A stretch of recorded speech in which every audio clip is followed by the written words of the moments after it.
Hey, Garrett, good to see you. Good to see you. You asked me how I was feeling. I'm feeling COVID weird. COVID weird. I'm realizing that, there's whole days when I wake up and I turn on the computer, start my work, and then it's 7 o'clock at night, and I haven't left the front door. And I haven't really spoken to another human being, like in person, for the whole day. Yeah. I think a lot of people are having these days. It's very strange. It makes you... I was noticing the other day, I was talking with a couple other friends, and we were just saying, like, sitting down and having a conversation with somebody after having so many days of doing nothing, it's like... I don't know, I compared it to being in a desert and then finally having a glass of water. And it's like, it's such a normal thing, but it's like, it's so, I love water. I know. Well, this is it. Even now, just talking to you, my inclination is that if I have to go to the bathroom, I'm going to hit the mute button. Just hang on. I'm going to mute you until I can get back here. Yeah. Do a bunch of things in a totally unintuitive way. Exactly. I feel like if I stand up, I want to turn off the camera so that I can, Where I think I remember when I was like in high school or something, I was making some like doing some video editing or something, and I dropped some pencils and I tried to press Control Z to undo. Oh, that's right. Yeah. Whoop, come back to your hand. Doesn't work. But anyway, last week you told me to read a book, and I started reading a little bit. I've read a little bit of it. And Which one did you get to? Well, you said to start with the Mark Noll book. Oh, right. Yeah. Mark Noll. He's kind of the biggie in some evangelical history, especially. It's kind of a heavy read. Yeah, he's an academic, right? He's accessible, but... Yeah, I don't mean like from that perspective. I just mean like as being sort of the crowd that he's critiquing. Well, to hear him talk about it, this was like 30 years in the making where, he was raised Dutch Reform in northern Michigan, I think. And he became a really well-known academic working at Wheaton. But by the early 90s, he just sort of had enough with the whole culture war crap. And he wrote this book, and he got an awful lot of flack, as you might imagine. Yeah, I was wondering how the community responded to it. Yeah. They didn't... he was so respected that very few people could actually criticize him on the basis of either his faith, which was demonstrated, or his intellect, which was patent. And but they essentially called him a culture traitor. They said that he'd gone over to the other side, and that he was sort of, airing dirty laundry in public and that sort of thing. But it's not. It doesn't even sound like it's written to it's not written to the public, and it's like that's one thing I liked about.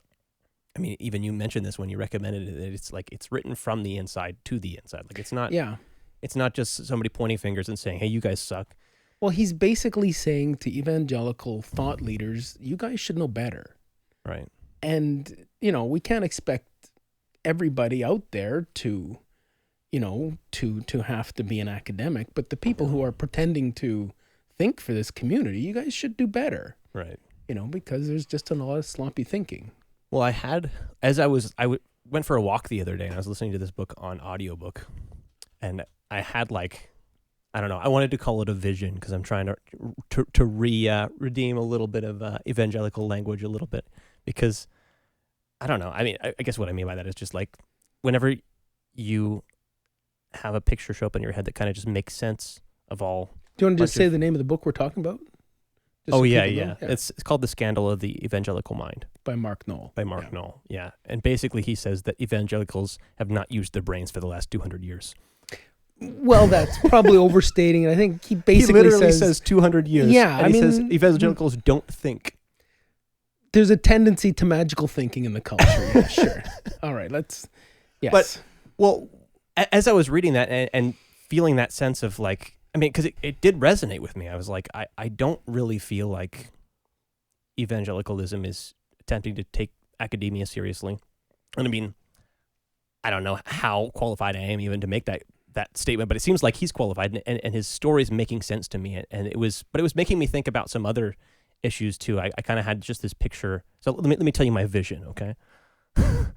I saw kind of like, it was like a map of like all land masses, and it was like they all started to puddle up into smaller land masses that kind of reached really, really high into the sky. So they stopped being countries and became these like basically islands, but like towers. So like they were reaching really high, but no longer connected to each other. And to me, it was sort of like this Tower of Babel kind of image of like, well, I guess I just kind of related it back to like all the institutions of right now, and including Christianity. It's like there's a sense of self-obsession and ignoring all of the rest of the world and what the rest of the world has to offer. I think that's a problem that, you know, evangelicals are struggling with. Well, but I mean, that's I think a lot of people call that, to use your image literally, it's often called siloing. Yeah, okay, yeah. People get into their own silos, and then, you know, you end up developing your own little language and your own little set of references and your own little set of right and wrong. And then when you step out of your silo, you know, everybody else seems crazy. Well, but then you do too, because you can't actually communicate with anybody else because you only talk your own little language. And what I love about that is that, like, that exactly makes sense of the whole Tower of Babel story. I guess it would. I never thought about that. That's precisely what it is. It's becoming self-obsessed with an ideology to the point that, well, for one thing, everything just starts to collapse after a certain point, and then you try and talk with anybody, and nobody speaks the same language anymore. Yes, and there's also that Tower of Babel thing is that, I would say often the impetus when you are in a silo is to develop a more and more, in your mind, truthful way of speaking. Like Tower of Babel was to try to recover the language of Adam. It was to try to sort of build a tower to God. Right.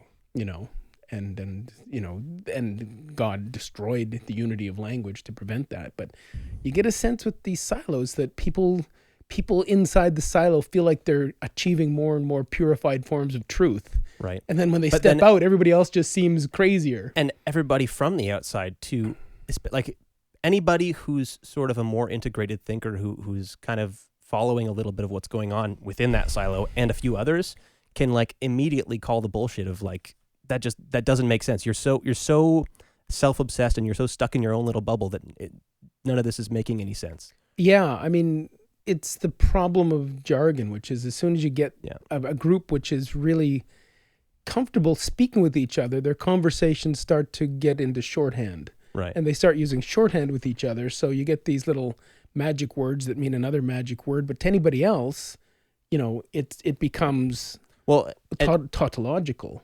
In other words, it becomes, you know, a tautology is like saying, well, what's a bachelor? Well, a bachelor is an unmarried man. Well, what's an unmarried man? Well, it's a bachelor. You know what I mean? They don't actually mean anything outside of the fact that the two words talk to each other. Right. And you have that weird sense with jargon that it's just a bunch of... jargon has a pretty negative connotation that it's just like, it's like nonsense, basically, right? Well, it's meaningful to the people who are in the group. Because it is useful for that. But outside of the group, it's just blah, blah, blah. Yeah. You know, it's... Which is, I don't know, I started like, when I had that picture of, it's Babel, and then I did like a little Googling and realized that that's the only reason that we have the word Babel, like for somebody babbling on, is just a reference to that story too. And even the name of the place, like Babel and then Babylon, is just like same meaning, just a confusion of sounds or voices. Interesting. So probably the myth is very, you know, it's very mythical in that sense that it's just like the place is the theme of the story. Yeah, interesting. Yeah. But so I got there because I think this is the quote that I was looking at. So I'm going to read a couple quotes to you real quick. So this is the quote from the Evangelical Mind book. It said, "The very few who decide to make the integration of Christianity and scholarship a lifelong calling usually do so at their own initiative, with precious little encouragement either from the church or the academy. Ironically, the handful who do express an early interest in the vocation of Christian scholar are usually shunted into seminary for graduate theological study, producing a surplus of those qualified to teach religion, but a paucity of those trained in the other 95% of the academic disciplines as they relate to Christian faith." And like, I don't know, when I read that, it kind of makes sense to some extent. Like, are you going to expect somebody who's a biologist to spend a certain amount of time learning about how all of the other disciplines relate to biology? To some extent, I don't know, maybe I'm just kind of going off the cuff here, but like, I think that's what you're supposed to do when you get into like kind of later science and stuff like that. There has to be some interplay between these studies, but I don't know. The more an institution kind of gets self-obsessed, it stops having that. I don't know where I'm going. I guess I'm just seeing that pattern in a couple of places. So I'm seeing it. I definitely saw it in Christianity, and I think that the case this guy is making, it's really resonating with me. But I feel like that sense of judging everybody else's everything by your own little internal standard of like, I mean, for Christians is like, well, does it line up with my interpretation of the Bible? That it doesn't work very well, and it's not a very good evaluation of other schools of thought. Yeah, and I mean, I think you put your finger on is that I think that quote suggests that he's lamenting that Christian scholarship has become just another discipline instead of a worldview which informs all disciplines. Yeah, exactly. I mean? So that's the point, is that it's not supposed to be a discipline or like a school subject. It's supposed to be a worldview. Yeah. Which should include a view of the entire world. Yes. But I mean, even in, say, his discipline, which is history, he's had a lot of, struggle because he produces very rigorously researched history. In other words, he's produced, a 500-page history of Protestant Christianity in the United States. He's produced about 20 books. Okay. And they're detailed and footnoted, and they sort of lay out a really detailed record of here's how Christianity developed and changed and formed and moved and influenced people and did things in the States, which is fantastic. And in Canada too. He's written some stuff on Canada. But other people, for example, that he's had a lot of trouble with are, for example, are you familiar with the movement called the Wall Builders? No. They're a group that was set up to provide textbooks for Christian homeschoolers. Okay. So they produced versions of American history that they called providential history, which was, a kind of really sloppily done rewrite of the main points of American history, only pulling up sort of its weirdly twisted for, all of American history was pointing to this moment of evangelical culture kind of thing. Leaving out all of the complications, leaving out all of the sort of other things that were going on, and leaving out all of the sort of nuance. And, Mark Noll's criticized this kind of stuff. He's like, this isn't, this is useful for you guys, right? But it's not history. It's useful for having like a story and to have like a good, because I mean, that's all, especially for people who aren't trying to be, intellectuals, who are just trying to live life. They need to have some sort of framework to kind of place themselves in and say, this is what we're trying to do with existence. And that's a sense, like, I think everybody needs that to some extent. Yes. And so we always create a story like that. And they're always, I think just most of us are not willing to, I mean, I think this is true of my own worldview too. It's like the stories that I tell about myself and reality, I know they're wrong. And I don't think everybody necessarily has that sense, but like, I think we should understand that this is like a simplified telling of the story. Yeah. So that way it's a representation, right? Any representation, even if it accurately represents things that did happen, necessarily has to leave out a lot of things that also happened.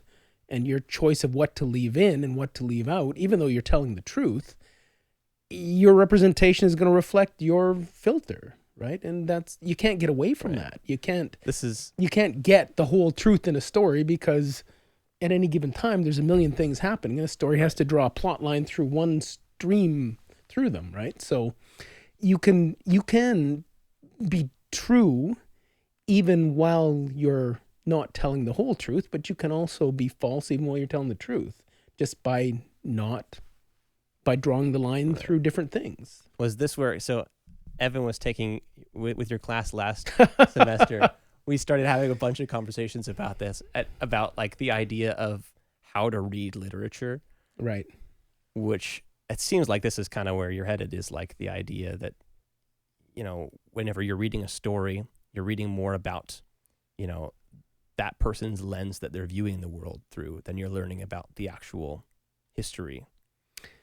Yeah, I mean, to some extent. Yeah, I mean, what I spent the last few days doing is germane to this, because I've been working with a group of people at the university from 10 or 12 different disciplines to try to develop an online course looking at the COVID pandemic from 10 different perspectives. And so some of them are virologists, and some of them are epidemiologists, and some of them are political scientists and what have you. But the thing they gave me is they said, how does the stories people tell about this pandemic influence the way they understand it and influence the way that they behave and react to it, right? Because you look at it and you say, it's just a virus that makes people sick. How can people have such different interpretations of it? Right. I mean, it's literally just a bug that makes you sick. Yeah. And how can people believe such different things? So, I mean, there's a concept that's pretty well accepted now in psychology that's called narrative identity. And it's this idea that as creatures, human beings, the most basic level of cognition is narrative. In other words, we think by putting an I into a story of past, present, and future in relation to other agents. So we think at a fundamental level in terms of stories. And stories are really good for getting people to do things, for letting you organize the way that you think about what you want to do. But the problem with stories is they have kind of limitations. And one of it is that, I mean, you take plot. Plot is a sequence of events over time. But the problem with plot is that it picks out one line. Right. Whereas at any given time, there's 20 things happening. Right. To make a story of yourself, you necessarily have to ignore 90% of what happened in your day. Exactly, yeah. Yeah, Garrett, what happened to you today? And you'll tell me a little story, right? But, you left out all the times, hopefully you left out all the times, went to the bathroom, when what you're you had for asking breakfast. that question, you just want to hear something interesting about my day. And so I just try to think draw about a line from one event to another. How can I make my day interesting? How could I tell a story that's right. about And then, there may even be an imputation of causality, which is there's the suggestion that this event caused that event to happen, which is really good for creatures thinking about how to act in the world.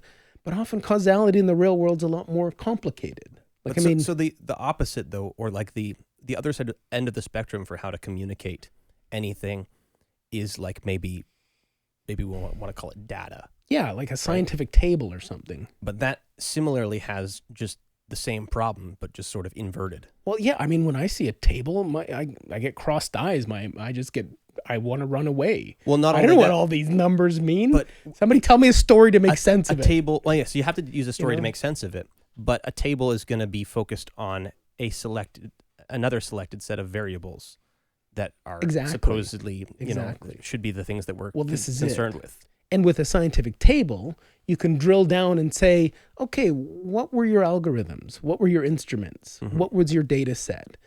With a story, you can't say, what criteria did you use to select the events that you told me about with your day? Because it's intuitive. It's totally intuitive. It's like, I don't know, I just told you what was important. You don't do that. So it's not accessible to thought in the same way that like a scientific table is. There's a sense of though, like, okay, so a scientific table, I can't speak to it super technically, but I know, I don't even think that's the real word. but yeah, okay, a table of data. Let's just leave it there. Yeah. That's a more general. As soon as you're making a table of data, so you said one problem with that is that you still have to tell a story about it in order to get any meaning out of it anyways. Presumably. I mean, even as somebody who knows the data very well, you just might be able to have a little bit better of a sense of direction when plotting that story through the data. Well, when I look at a table, I can look at it and then I immediately want to look at the person who gave it to me and say, what do you want me to take away from this? Right. What do you want me to do with this? And that's when they say, okay, see that? See, there's a correlation between this and that. Okay. There's a correlation between closing your eyes and walking across the road and getting hit by a car. Open your eyes when you cross the road. Yeah. Safer. Right. So that's sort a of story there. Yeah. But I don't know. There's a couple different things that I want to try and bring together about this. So, yeah. So one thing is when it comes to tables, and I want to kind of extrapolate that to say, like, when you start, like, a scientific table, I know. We need to stop using that word. But any sort of Let's just set say of data, a data set. a Yeah. data set associated with a type of science or a practice of thinking is linked to whatever the variables are that practice is concerned with, right? Yes. And so, in terms of like throwing that back at evangelicalism, it's like everything, the data set or the little plot points, the reference points that everything is considered in terms of is, almost always the apocalypse and the return of Jesus, right?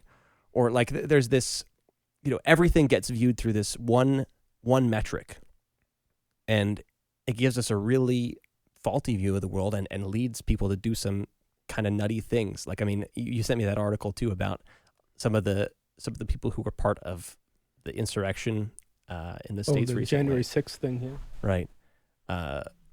Like there was a lot of evangelicals there apparently who like thought that had something to do with, or like they needed to go and fight the good fight and prevent the Antichrist from taking over or something like that. It's like, that's obviously a story that they can plug themselves into, but it's like, if there was some integration of some other disciplines, some other types of critical thinking, and some other understanding of what was going on within the Christian community, we could probably maybe see past, I mean, to all the Christians out there who agree with that narrative, maybe you're right. I don't think you are, but like, it seems that a more integrated type of thinking, as in like integrated meaning not just obsessed with this one metric of viewing everything. So I've been trying to coin a phrase lately. I want to say that unimetric is a word. Hit me with that. That should mean, or it's like a way of processing the world through one metric, through one variable. That's the dream, isn't it? Well, I mean, that seems to be or the nightmare, whatever. Yeah, I think it's definitely a nightmare. It's both. It's a dream and a nightmare, because people seem to want to rely on that, want to have, one little thing that they can kind of look at and say. I mean, that's sort of what good and evil is too. Is like, it's just our way of being able to say, well, this is good and this is bad, and we can kind of arrange the whole world in terms of that little simple binary. Yeah. But I mean, almost every piece of literature in the history of stories plays with that concept, because we don't really know what's good and what's evil, right? And so every time we try to distill the whole world down to one simple metric, we get screwed up. Yeah. And well, I guess where I see that going is like that's the tower thing. I don't know if that's going to connect for everybody, but like the idea that like it's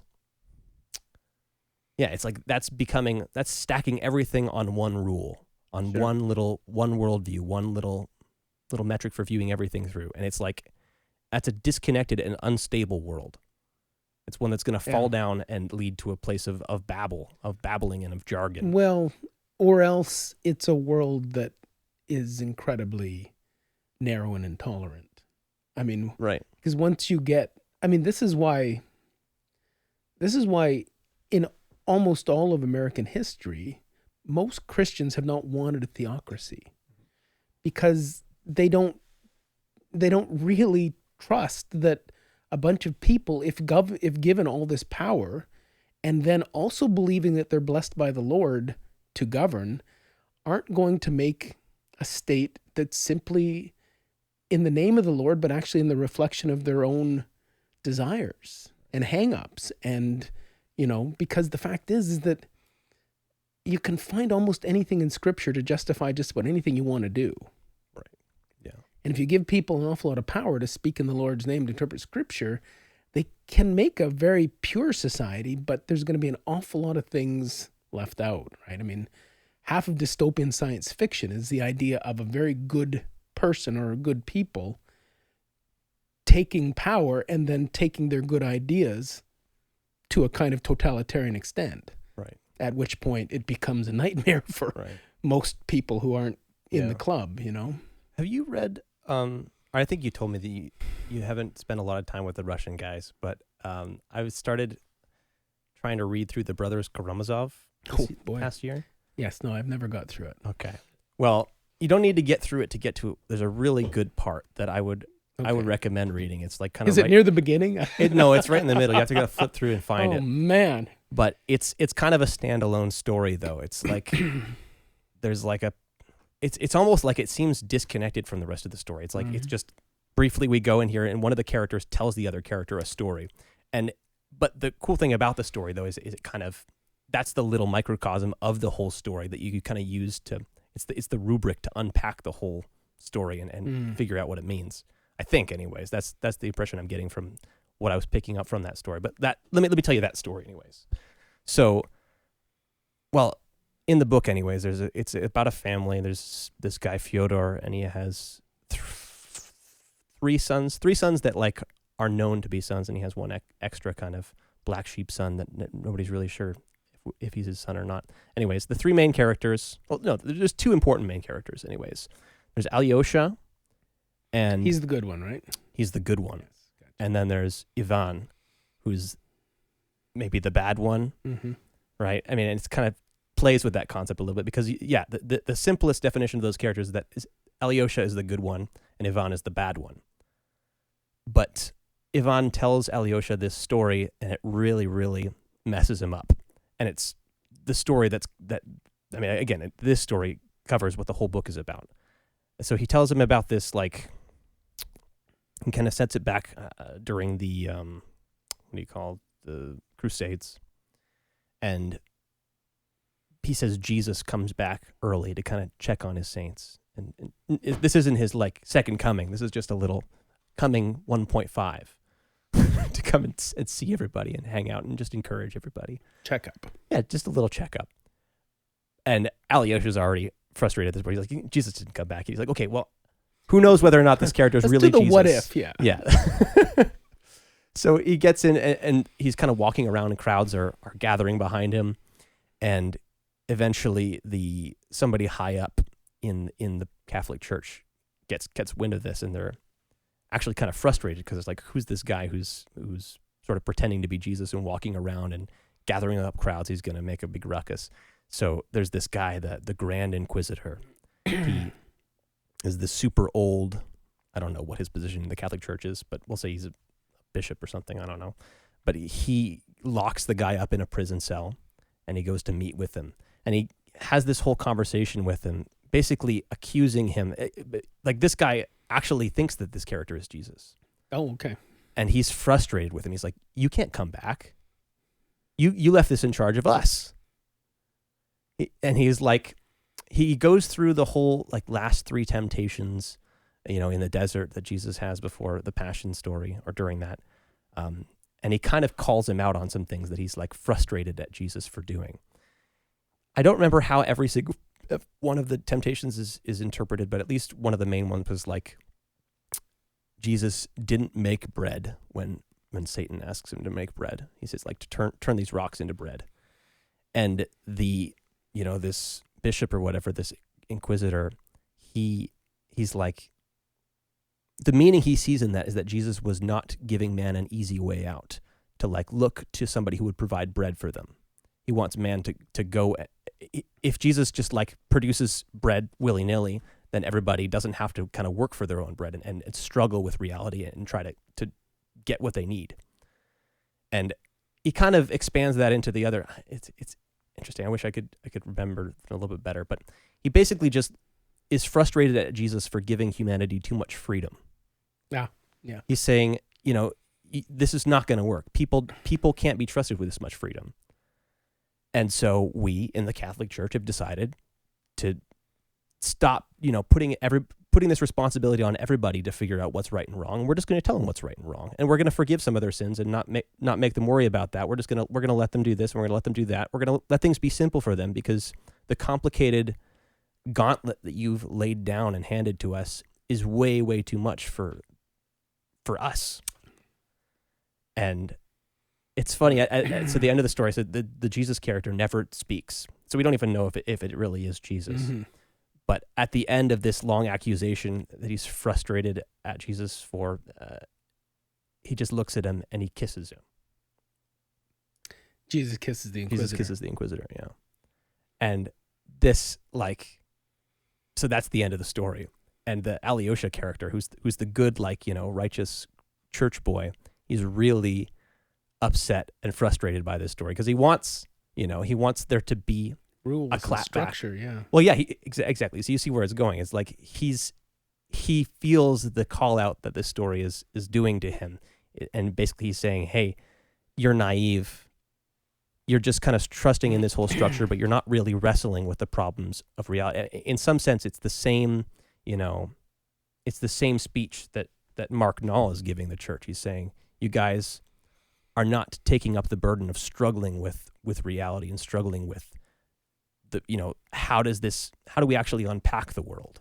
Yeah. Right. And I don't know that was directly relevant to something we were just, obviously that kind of expands on the main point, but there was something I wanted to tie that back to. Where were we a second ago? You remember, Evan? I've lost. Anyways, but that story, anyways, really. No, but I think you're right, which is, I think probably people could kind of criticize. From what I remember when I read this book, Noll was trying not to criticize ordinary believers. Right. Right? Because, the fact is that religion and spirituality play an important role in people's lives in terms of that's the story thing, organizing, right? The way that you live your life and you find meaning in your life and what have you. And yes, it may not always be doctrinally rigorous or theologically, defensible.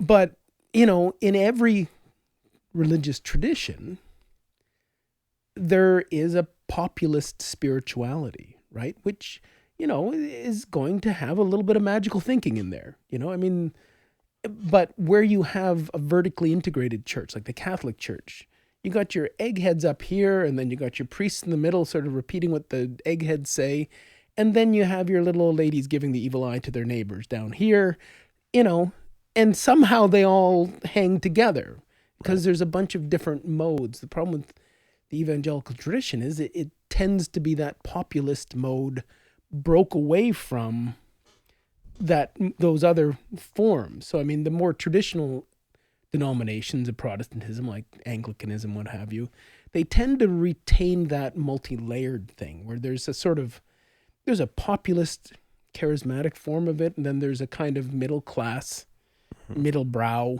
thing, and then there's your sort of priestly seminary school thing, and then you have some really interesting, innovative thinkers doing things with theology which are pushing the boundaries. Right. The problem with evangelicalism is it tends to have broken off that populist wing, and so people have kind of accused Noll of taking a bit of a shot because,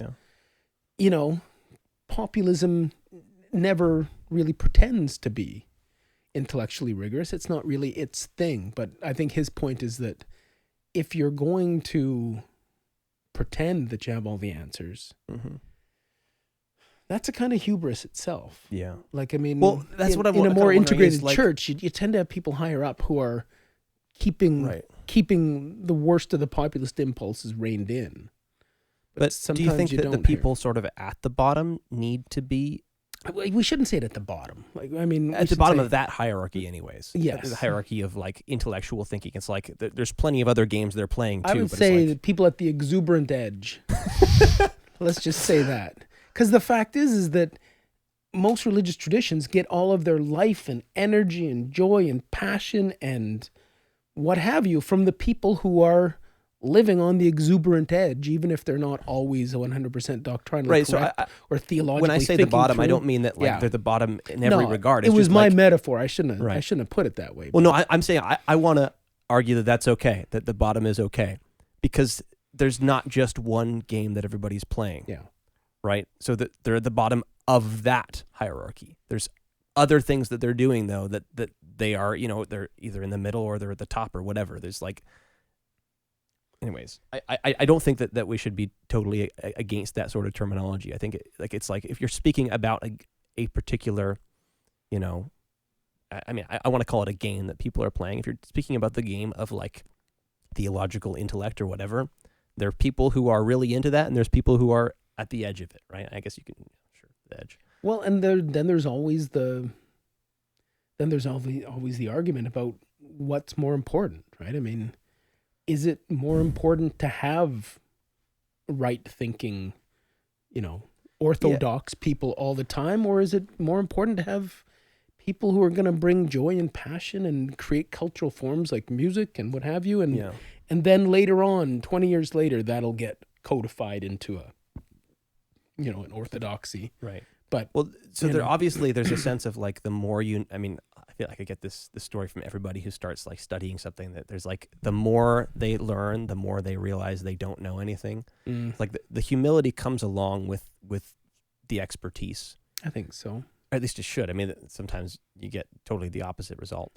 But do you think that humility is important on the other end of the spectrum too? Is what I mean. Like, so with people who like just need to know enough about Christianity to kind of know how it should affect their everyday life and just like what they should do, they need to have the sense that they could be wrong about everything, or like this is the question I've kind of struggled with even my roommate in college. We kind of talked about different things, and like I would want to ask, just a random person in the church a question, and he was like, "No, don't ask him that. That's gonna mess them up for a whole week." And I was like, "Who cares? It's like we're looking for truth. I want to like have a good conversation and figure this stuff out." And he was always like really concerned about that, and I'm not. I don't know. Now I'm just kind of wrestling with, do you let people sort of believe it? Like, I mean, do you let people be naive? Is there some place for naivety? I mean, I think there is, only because I wouldn't feel really qualified to tell somebody that the way they believe isn't right. But then I'm not a cleric. I'm not in the church. I'm not a clerical person whose job it is. If you're a priest or even a pastor, your kind of job is to be the shepherd of your flock. If somebody's straying, you got to bring them in there to a discipline that you are more of an expert at. Then, like, how do you want people who aren't, like, let's say it just comes to literature, people who don't aren't studying literature but are just enjoying it. Right. How do you want them to approach it? How do you think is like the right way to approach it?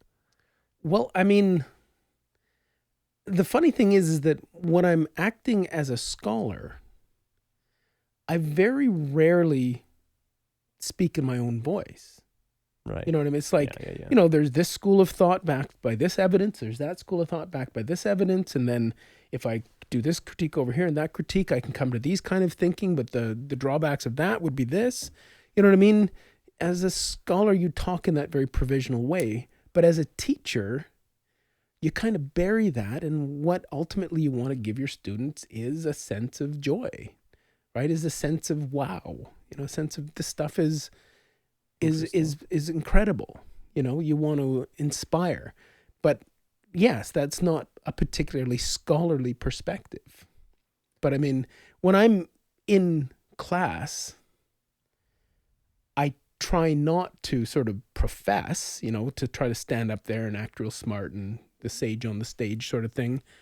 I try to give my students a sense that I love this stuff for how much it makes me think about stuff and how much it makes me feel about things. And then when I'm writing, then I fall back into my incredibly boring sort of, there's this and there's this, and on the other hand, there's that, and then we could also think about it this way. It's mind-numbingly boring. I don't even like reading it myself, but and I used to teach where I used to think, well, I have to give my students all the various scholarly perspectives and everything, and their eyes would glaze over. Mm-hmm. And you realize that you have to fudge a little bit and say, tell a story a little bit exactly more. This is what's amazing about this that we're looking at, even though it's really only one perspective on it. Right. But so, okay. I mean, there's something else I wanted to talk about, kind of general thinking versus specialized. Well, let's go there for a second. So this one more quote to read you, and this is a G.K. Chesterton quote. Oh yeah. But just in terms of, I guess I'm still kind of trying to unpack that sort of vision, or just that picture though of like the siloing of, and again, I want to apply this to more than just Christianity, but Well, this is another good application of it anyways. He says, so our civilization has decided, and very justly decided, that determining the guilt of or innocence of men is a thing that is too important to be trusted to trained men. It wishes for light upon that awful matter. It asks men who know no more law than I know, but who can feel the thing that I felt in that jury box. When it wants a library catalogued, or the solar system discovered, or any trifle of that kind, it uses up its specialists. But when it wishes anything to be done which is really serious, it collects 12 of the ordinary men standing around. The same thing was done, if I remember right, by the founder of Christianity.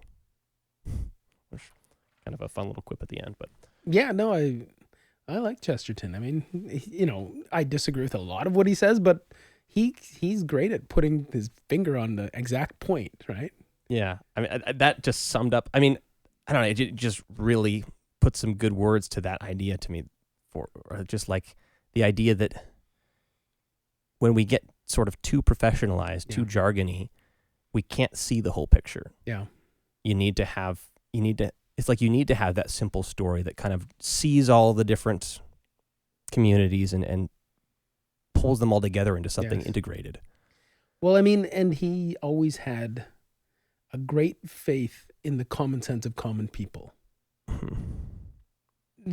Part of the problem that we're running into, I think, in contemporary society is that in Chesterton's day, that common sense came out of people living their experience and then talking with other people.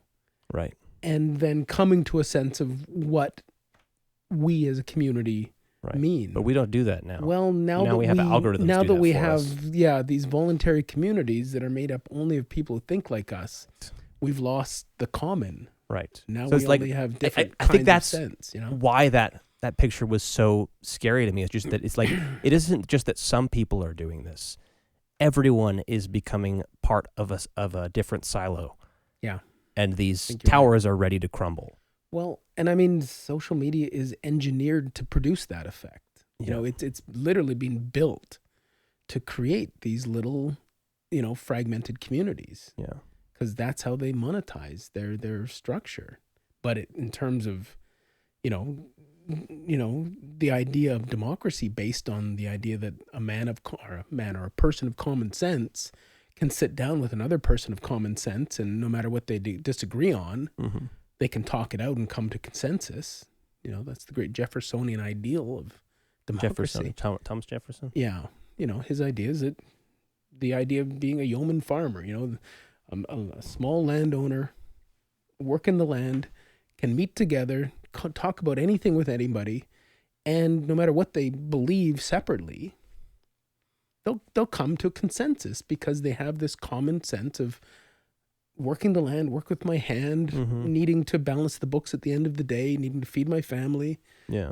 You have this commonality. Like a new, smarter being emerges from these bunch of people that try to... Well, no, exactly. I mean, the idea was that any one person's eccentricities would get sanded down by the weight of common sense, and ultimately then you'd come up with... But the other side of their eccentricity is that they're bringing something that maybe nobody else has, and so you have a more complete person making that decision. Well, and I mean, Jefferson also was very keen on wanting to preserve that, where, for example, I mean, the disestablishment clause in the American Constitution, the separation of church and state, was mostly put in there not to protect either the church from the state or the state from the church. It was to protect churches from each other. I mean, the worry was that you would have a state like Boston before Confederation where you had a state church like the Congregationalists, forcing people like, I forget his name that started the Baptist thing, forcing him to leave the colony and go to Rhode Island so that he could have religious freedom to practice, to worship in his own way. Or Virginia was an Anglican state church. So the whole idea of separation of church and state was, we're not going to have the state be able to tell people what they should believe, which means that other branches of Christianity are going to be just as free to believe as anybody else.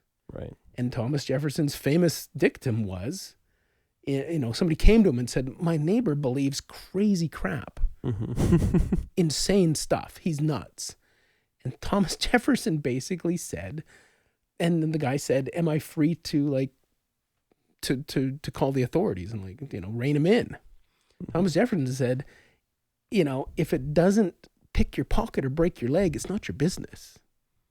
Like I said, if it's not hurting you financially or physically, right. He can worship the spaghetti monster. It's not your business. Interesting.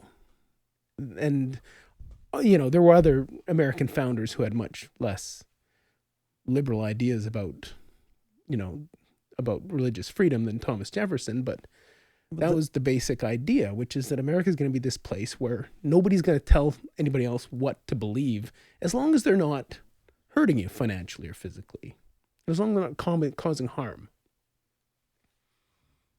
But it's a sense of that like as soon as you make a rule that nobody's allowed to tell anybody else what to believe, you can't take that rule for very, very long. You can make it maybe last 10 minutes because as soon as you want to interact with somebody else, you start sort of having it's just that you don't want to have the state in charge of doing that. But like as soon as you're talking to somebody, you're establishing, what things you agree on and what things you don't, and trying to come to some consensus and maybe sand down any of the little things that you might disagree on so we can work together. Yes. So, yeah, I mean, I guess when it comes to, I'm not sure how that connects to the harm thing, but just like, you're always trying to convince other people to think the same way as you. And at least in America, you're technically free to do that as long as it doesn't involve the state, which is, some of the great discussions about religious freedom in the United States right now. For example, certain Protestant churches want to preach against, let's say, homosexuality. That's fine. They're allowed to do that. Where it becomes tricky is, are they still allowed to claim their tax break, which is technically money that they don't have to pay the state, and that money that they're technically sort of getting from the state because they're earning an income and not paying taxes on it. So technically it's kind of, they're getting money from the state, sort of. Do they still have the right to harm other people if, or let's say a person from that church goes and is working in a marriage office, and then they say, well, I'm not going to give you a marriage license because of my faith. Well, you can quit your job and stand outside and hold up a sign saying homosexuality is evil. But can you still go in and do your job and then as a functionary of the state and then arguably cause harm to people? Right. That's where it gets tricky. I think it's tricky, but I think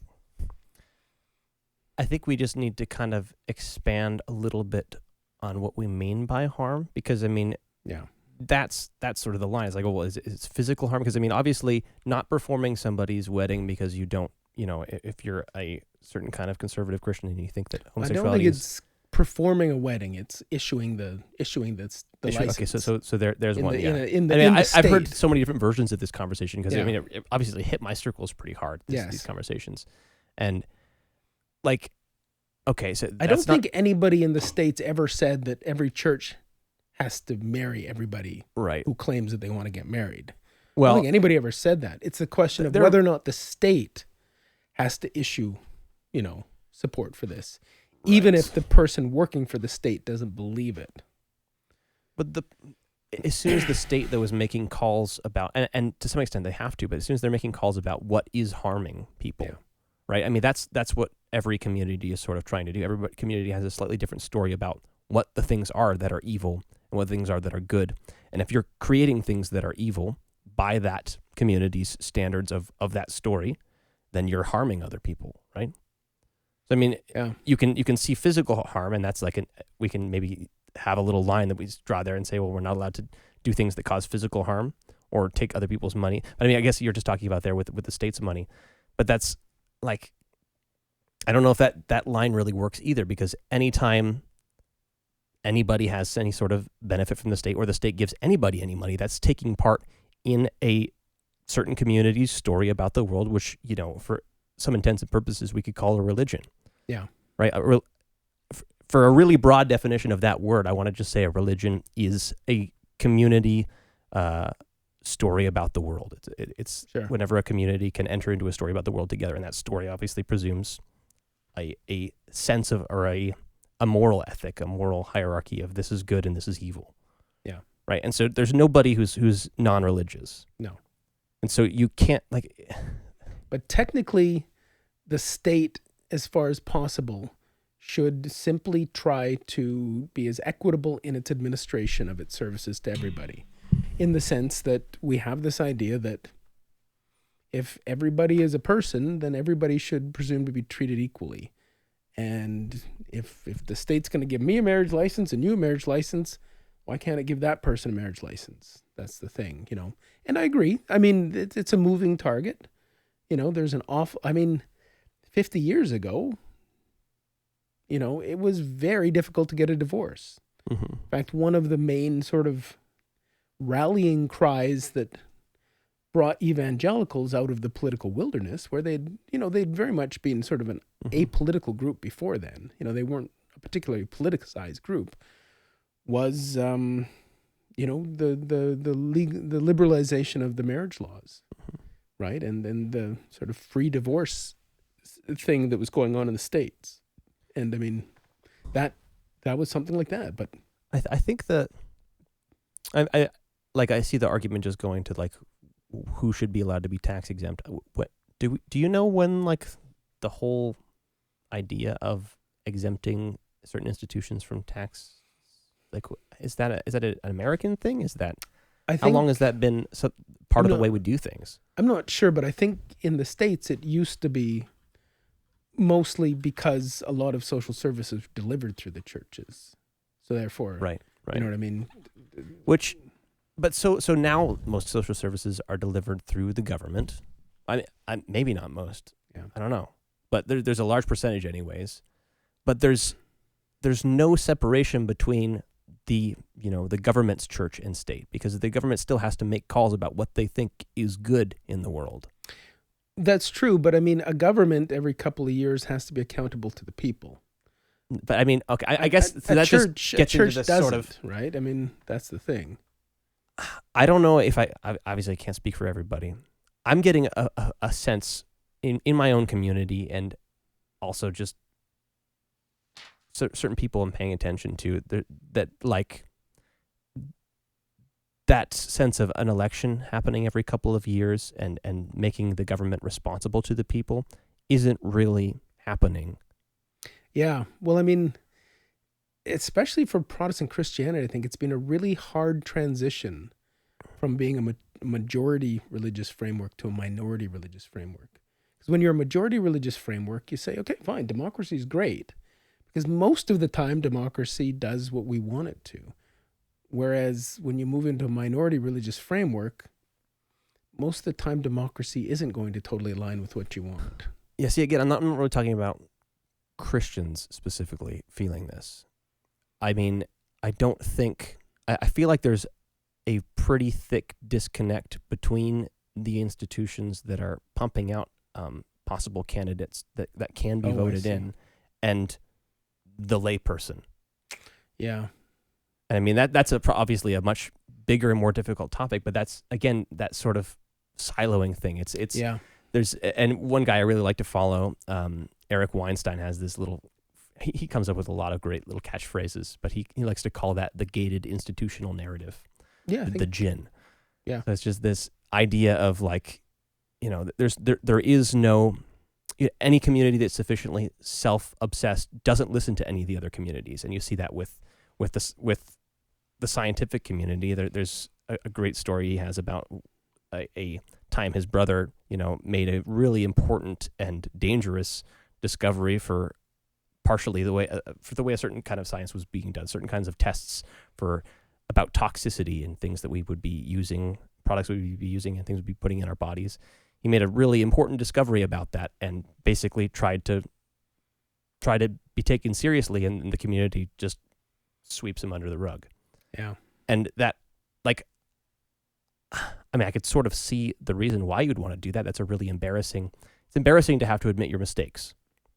But that's supposed to be what, democracy is about, I think. Yeah. It's about, but you even see that like right now with Donald Trump is not admitting that he's lost. And it's like, I don't even have a hard position. I feel like I have no ability to tell whether or not he won or lost that election, because I don't really trust the media at this point. I feel like there's a good disconnect. If you believe that he lost, you'd have to believe that there was a massive conspiracy that he won. All of the Republican governors and and the entire Republican establishment in all of the states that he lost, all conspired independently.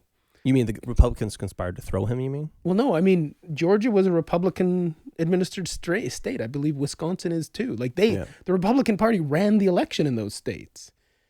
And you'd have to believe that in Michigan, in Wisconsin, in Georgia, there was a massive, massive conspiracy of everybody, not only on the other side, but on your side too, to somehow, in a way that can't be detected by any judge or anybody else who's investigated that's ever found any evidence, and yet has somehow managed to produce this illusory effect where the only evidence for it is the fact that the president has repeatedly said it.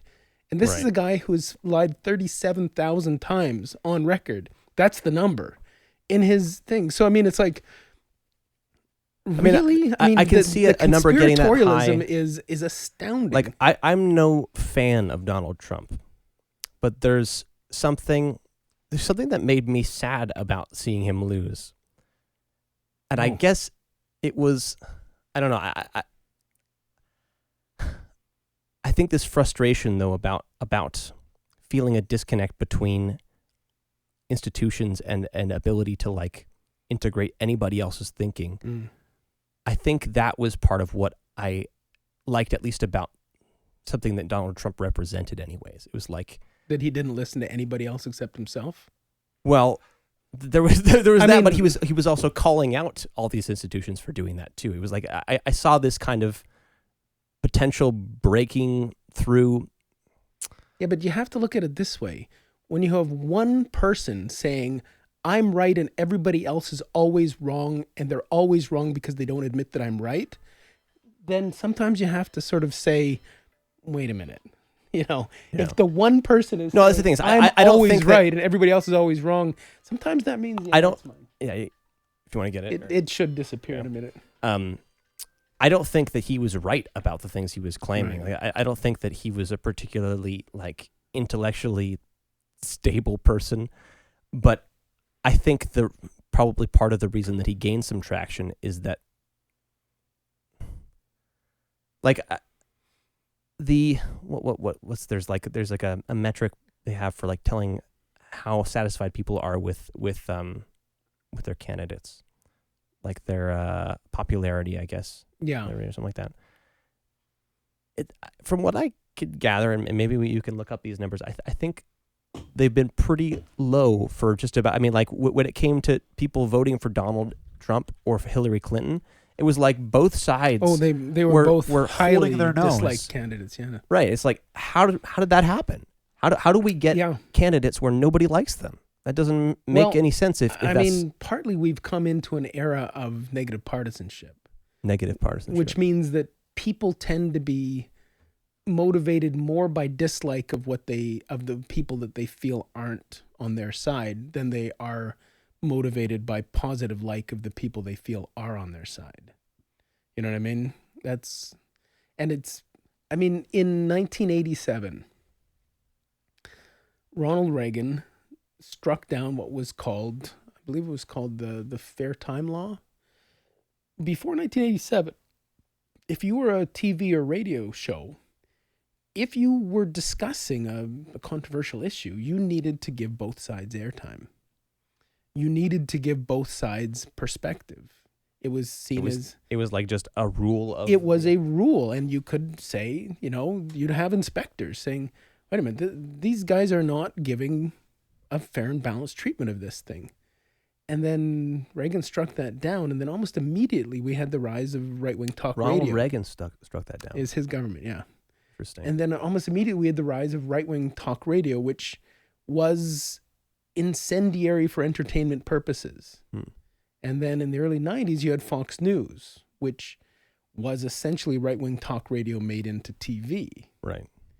And while the rest of the media establishment still sort of pretended to follow this dictum, we had this right-wing media sphere break off and create its own sort of reality. Right. And I mean, not even its own set of opinions, its own set of facts, right? Where, now we have this... Well, that's what I'm seeing, though, but I don't see that as a really unique thing about Fox News at this point. And I mean, I'm not a huge news reader. I guess I've recently started using a little app called, I think it's called Grounded or something like that. It's like kind of shows all the different it's at least a good collection of different news websites and kind of collects a general story from all of them put together, which is kind of neat. Which just means like somebody has to build an app to do that now. An aggregator. Because everything, from what I can tell, is so partisan that like either you spend a bunch of time wrestling with all of these, mutually exclusive stories that can't both be true because they're both so inflammatorily they hate each other so much. They're just they're sort of writing reactive, responsive. They're more focused on what they hate than what they actually stand for. That it's like you can't get a story out of them. That it's like, I mean, you get a story, but it's a lopsided story that's only focused on things that they hate. It's just a story about evil. There's nothing to reach for, and there's also no attempt. Again, there's no attempt to try to integrate different kinds of thinking. There's these ideological islands, ideological siloing. Yeah, but I guess, I mean, it achieved new lows when it used to be that, you could look at different kinds of news and say, I disagree with their interpretation of that. Mm-hmm. But with Donald Trump, literally anything that isn't in his favor, he calls fake. Right. As if it's been completely made up. Right. But whereas, it's like it's like saying the entire world that doesn't agree with me is an illusion. It doesn't exist. But I think that's not something that's unique to Donald Trump, though. It's like, I think almost everybody has that sense. I think that within my community, I see Christians doing that all the time. I think within, the radical feminist community, I see that sort of behavior all the time, too. Everybody's doing this, but Donald Trump was the first one to do it. I think the idea that you literally say that it's made up is his innovation. It used to be that people would say they're completely full of shit. They're wrong. Right. I disagree with their opinion and I disagree with their interpretation. But to actually say that never happened, like to deny the fabric of reality itself because it's inconvenient to you, I mean, that is incredible. Right. That's new. Because, Stephen Colbert used to tease George Bush with his phrase truthiness. In other words, he would speak in a way that sounded kind of truthy, but really it was kind of BS. Okay, fine. But he never actually said that George Bush just made stuff up completely. That although George Bush's right-hand man, Karl Rove, actually did say, we're in the business of creating reality. But that's by the time we create a reality, when we talked about stories earlier, by the time you've debunked it, we'll create another reality. That's what everybody's doing, though. Reality is, and to some extent, our experience of reality is the stories that we tell ourselves about it. Well, and this is it. I mean, and this is the great shift that happened somewhere in the 90s where postmodernism used to be associated with a kind of left skepticism, right, of the kind of objective truths. Right. But it was picked up by the right big time in the 90s and sort of twisted and turned until now, generally speaking, it's people on the left who are saying, no, there is something out there that's true. We just got to get to it. And now it's sort of been people on the right who have sort of said, well, we can now create whatever reality we want through our rhetorical postulation. Simply if we say it loud enough and over and over and over enough, we can make people believe it again. I've heard that story, but I haven't seen it necessarily directly associated with the right. Who is? Well, I mean, the ultimate example is Trump, which is there's literally no evidence that anybody's ever found of any election fraud with any substantial claim. And it has gone through all of these Republican houses and all of these Republican appointed judges, and they've all said, you can say stuff all you want, but ultimately you need evidence. Yeah. And there's no evidence. But literally Trump just keeps on saying it. And I mean, it's a classic technique associated with Joseph Goebbels, who was Hitler's propaganda minister. He says, people will always catch you in little lies. Right. What you need to do is do the big lie. And if you say the big lie over and over enough, it will provide cover for everything else. And of course, in Hitler's Germany, the big lie was the Jews are undermining Germany. Right. And there's no evidence for it. But if you just keep saying it over and over and over again, you don't need evidence. You just need it to accord with what people want to believe. Yeah. And then you can do all kinds of little lies, which is saying, that Jew over there did this and that Jew over there did that. Well, how do we know? Well, we know because Jews undermine Germany. Right? And that's, I think, what's been so disturbing about Trump, which is he's broken with any measure of truth whatsoever. And the sad thing is, it's not just Trump. I think everybody knew Trump was a narcissistic gas bag. The scary thing is that so many people have enabled this, right, and gone along with him. People who know better, right? People who absolutely know better. So you have to take seriously the fact that, why would people do something so crazy? Well, because it's politically expedient. I mean, you look at a guy like Ted Cruz. Mm-hmm. He knows. You think that's it? That is just political expediency? Well, think about this. I mean, when he was talking about why he voted to overturn the election results in various states, he said, 30% of Americans believe that this election was a fraud. Well, wait a minute, Ted, it's because you and Trump have been saying that this election is a fraud. Right. And so now you're using the fact that these people believed what you said to do something. You see how it's completely circular? He was asked under oath, do you believe there's any evidence for this election being a fraud? Can't say anything. But he can say 30% of people believe it's a fraud. Right? Which is completely circular, Right. Well, the thing with the German example was every big lie seems like it's founded in some small amount of truth or something that resonates with people, right? Well, I mean, you'd probably find it hard to make a historical case for the fact that Jews undermined Germany. Well, they were successful to the modern man. That's they're jealous of them, right? So there's. I mean, you get a similar story. The specific version of the big lie in Germany was that Germany lost the First World War because Jews betrayed them. Mm-hmm. Internally. Oh, interesting. Okay. That's the smaller version of the big lie, which is part of the bigger lie, which came out of actually Russia in the late 19th century with the publication of a book called The Protocols of the Elders of Zion, which said there's a massive Jewish conspiracy to rule the world and they're screwing everybody to do it. And then you had the blood libel that Jews harvest Christian children and kill them and drink their blood. Right. And you'll notice that that's the same thing that came up in the QAnon conspiracy, that most of those Trump folks were parading around in the Capitol wearing QAnon shirts. The blood libel showed up in a lot of the QAnon conspiracy stuff, except not Jews anymore. Now it's Hillary Clinton and the Democrats. Right. They kill children and satanically drink their blood. But it's literally lifted straight out of the pages of the Protocols of the Elders of Zion. Interesting. But, it's incredible how these conspiratorial memes keep showing up and how persistent they are. But the thing, so you're talking about postmodernism. I mean, there's a ton of other things we could talk about now. I mean, you brought up a lot of things. But when you're talking about postmodernism, you said there was, and I saw this, there's a sense of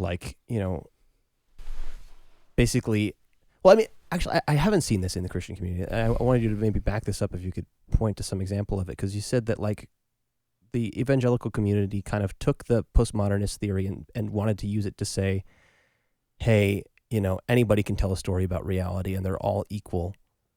And it doesn't matter, you guys are just making stuff up, and that's fine. Well, I mean, I don't think it's quite that broad. It was specifically a strategy used in the mid-90s in the debate over creationism, right? Which is, the argument is that if postmodernism has proved that there's no such thing as objective scientific truth, then evolution is an ungrounded theory because it's based on science, but science itself has no grounding. So therefore, if we're going to go with one ungrounded truth, we Christians don't pretend that our truth is grounded in anything except Scripture. So why don't we give Scripture just as much authority as science, which is also now seen by postmodernism as unreliable? I can follow the logic of that argument, but I haven't seen anybody ever make that argument in a Christian circle. The only thing I've heard in like more recent years concerning like postmodernism is like when Christian apologetics classes are talking about postmodernism, and they kind of use that as a meme to like turn postmodernists on their heads and like be like, oh, well, if you think that all truth is relative, then that means that your thought that all truth is relative, and just like silly circular or like it's but that one's as old as C.S. Lewis. That one, yeah. But he used to do the same thing. Yeah, it's a dumb argument, and it doesn't really take seriously either position. No, and it's also the fact that most people in the humanities haven't really associated with postmodernism since the 90s. You know what I mean? It was an intellectual, how should we say?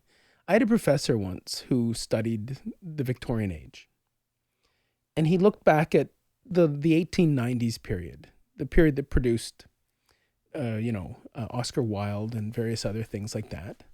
And this was an age which was characterized by what they called decadence. In other words, it was a deliberate age of intellectual exhaustion and overstatement and posing, and you know what I mean?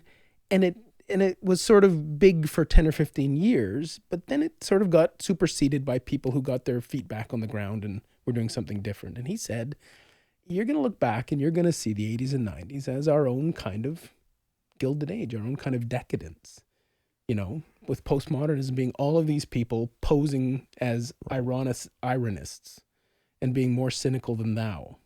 But it'll get superseded because eventually people want to get back to the fact that we need to talk about things, and we need to talk about what matters to people.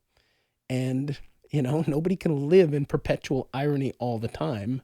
Right. And pretend that nothing matters to anybody all the time. And so, pretty much since the 90s, it's kind of like, well, most people have decided that, well, what matters is, the welfare of human beings and the welfare of the planet. Let's talk about that.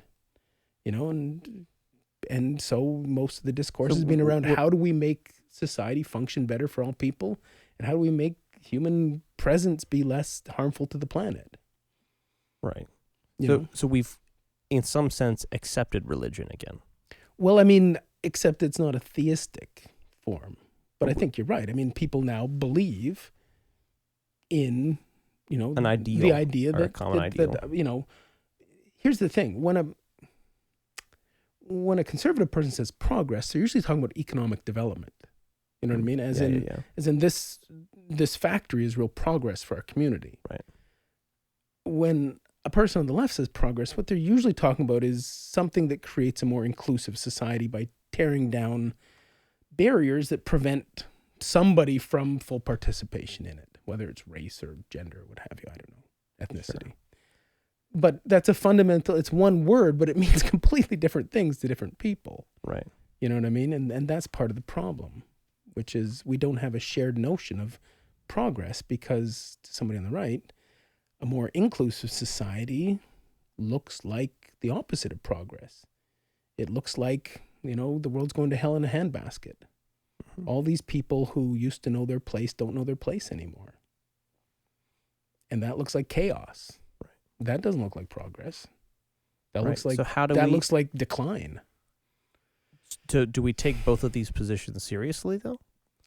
Well, I think we have to take them seriously because they are what organizes people's, as you said, belief, in terms of what people think is important. Like, when I hear both of those stories, like I hear, that we need economic stability and we need economic progress and we need people need to have purpose and they need to be able to make a life for themselves. That sounds like a compelling story. And when I hear that people are being excluded and people are being, downtrodden and we need to break some glass ceilings, we need to break some walls down so people can join in who are being held back from participation, that sounds like a compelling story to me too. But I don't feel like a large part of either of the groups that are standing for those ideals is willing to take seriously the ideas of the other side. No, because they both have different stories, right? One in which, rampant economic development is a kind of degradation of the environment or what have you. And the other is the rapid breakdown of society, which is often how the removal of barriers is represented, is a narrative of decline. Right? Yeah.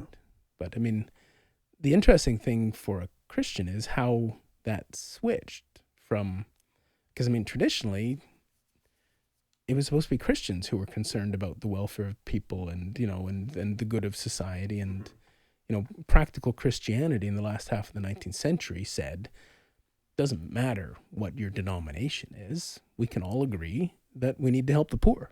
Right. Which and that's what I mean? The front end, or the fundamental part of what makes evangelicalism is probably the part that frustrates me most about it, is that it's not about the, active realization of it's not about trying to make the world better.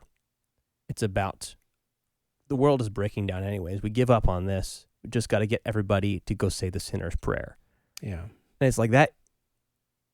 If that's what the religion is at the core, it's like that's such a useless. It doesn't even work. It doesn't work for longer than a couple of years for any individual who's taking part in it. So it's got a very, very short lifespan that sort of ideology can get you. And I don't. Well, and I think you said it earlier when you sort of said that what you figured was one of the sort of worst parts of the evangelical thinking tendency was the apocalypticism, right? The idea, or what's often called millennialism. Right. But, as somebody like Mark Noll will point out, that's not a traditional form of Christianity, because it's not even a traditional form of Protestantism. Most Protestants in the United States, for most of the American history up until the 1880s, were post-millennialists. They believed that their job was to build the Christian kingdom on earth. Jesus gave us the blueprint. It's called Scripture. Right. Our job is to make it happen. Right.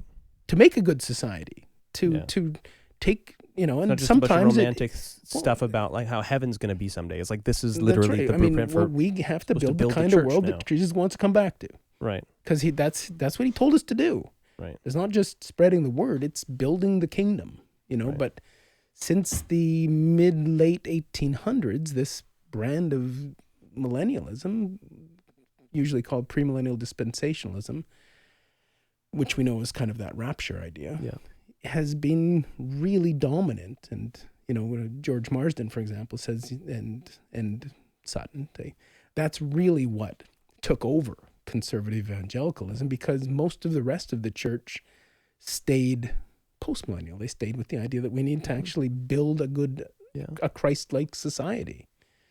But, that became a very popular form of, by popular, I mean populist form of Christianity, because it promised people immediate solutions. It was like, well, I can't change the world, but if I can change my life, I can go to heaven. Mm-hmm. Right. So, but that's kind of a sad admission and a sad presupposition for religion to make. Just, we can't change the world. Yeah, well, it is kind of it's just giving up on the project of the world. Yeah, But I think I want to kind of trace back that, because I feel like people may have at some point in history been able to, I guess, relate to people who thought differently than them, at least a little bit. Yeah, maybe. And I think part of what got us here is that the more information you're presented with, the more data you're overwhelmed with, the more you get this looming sense of, I have no idea what's going on here. Somebody tell me how to interpret this information.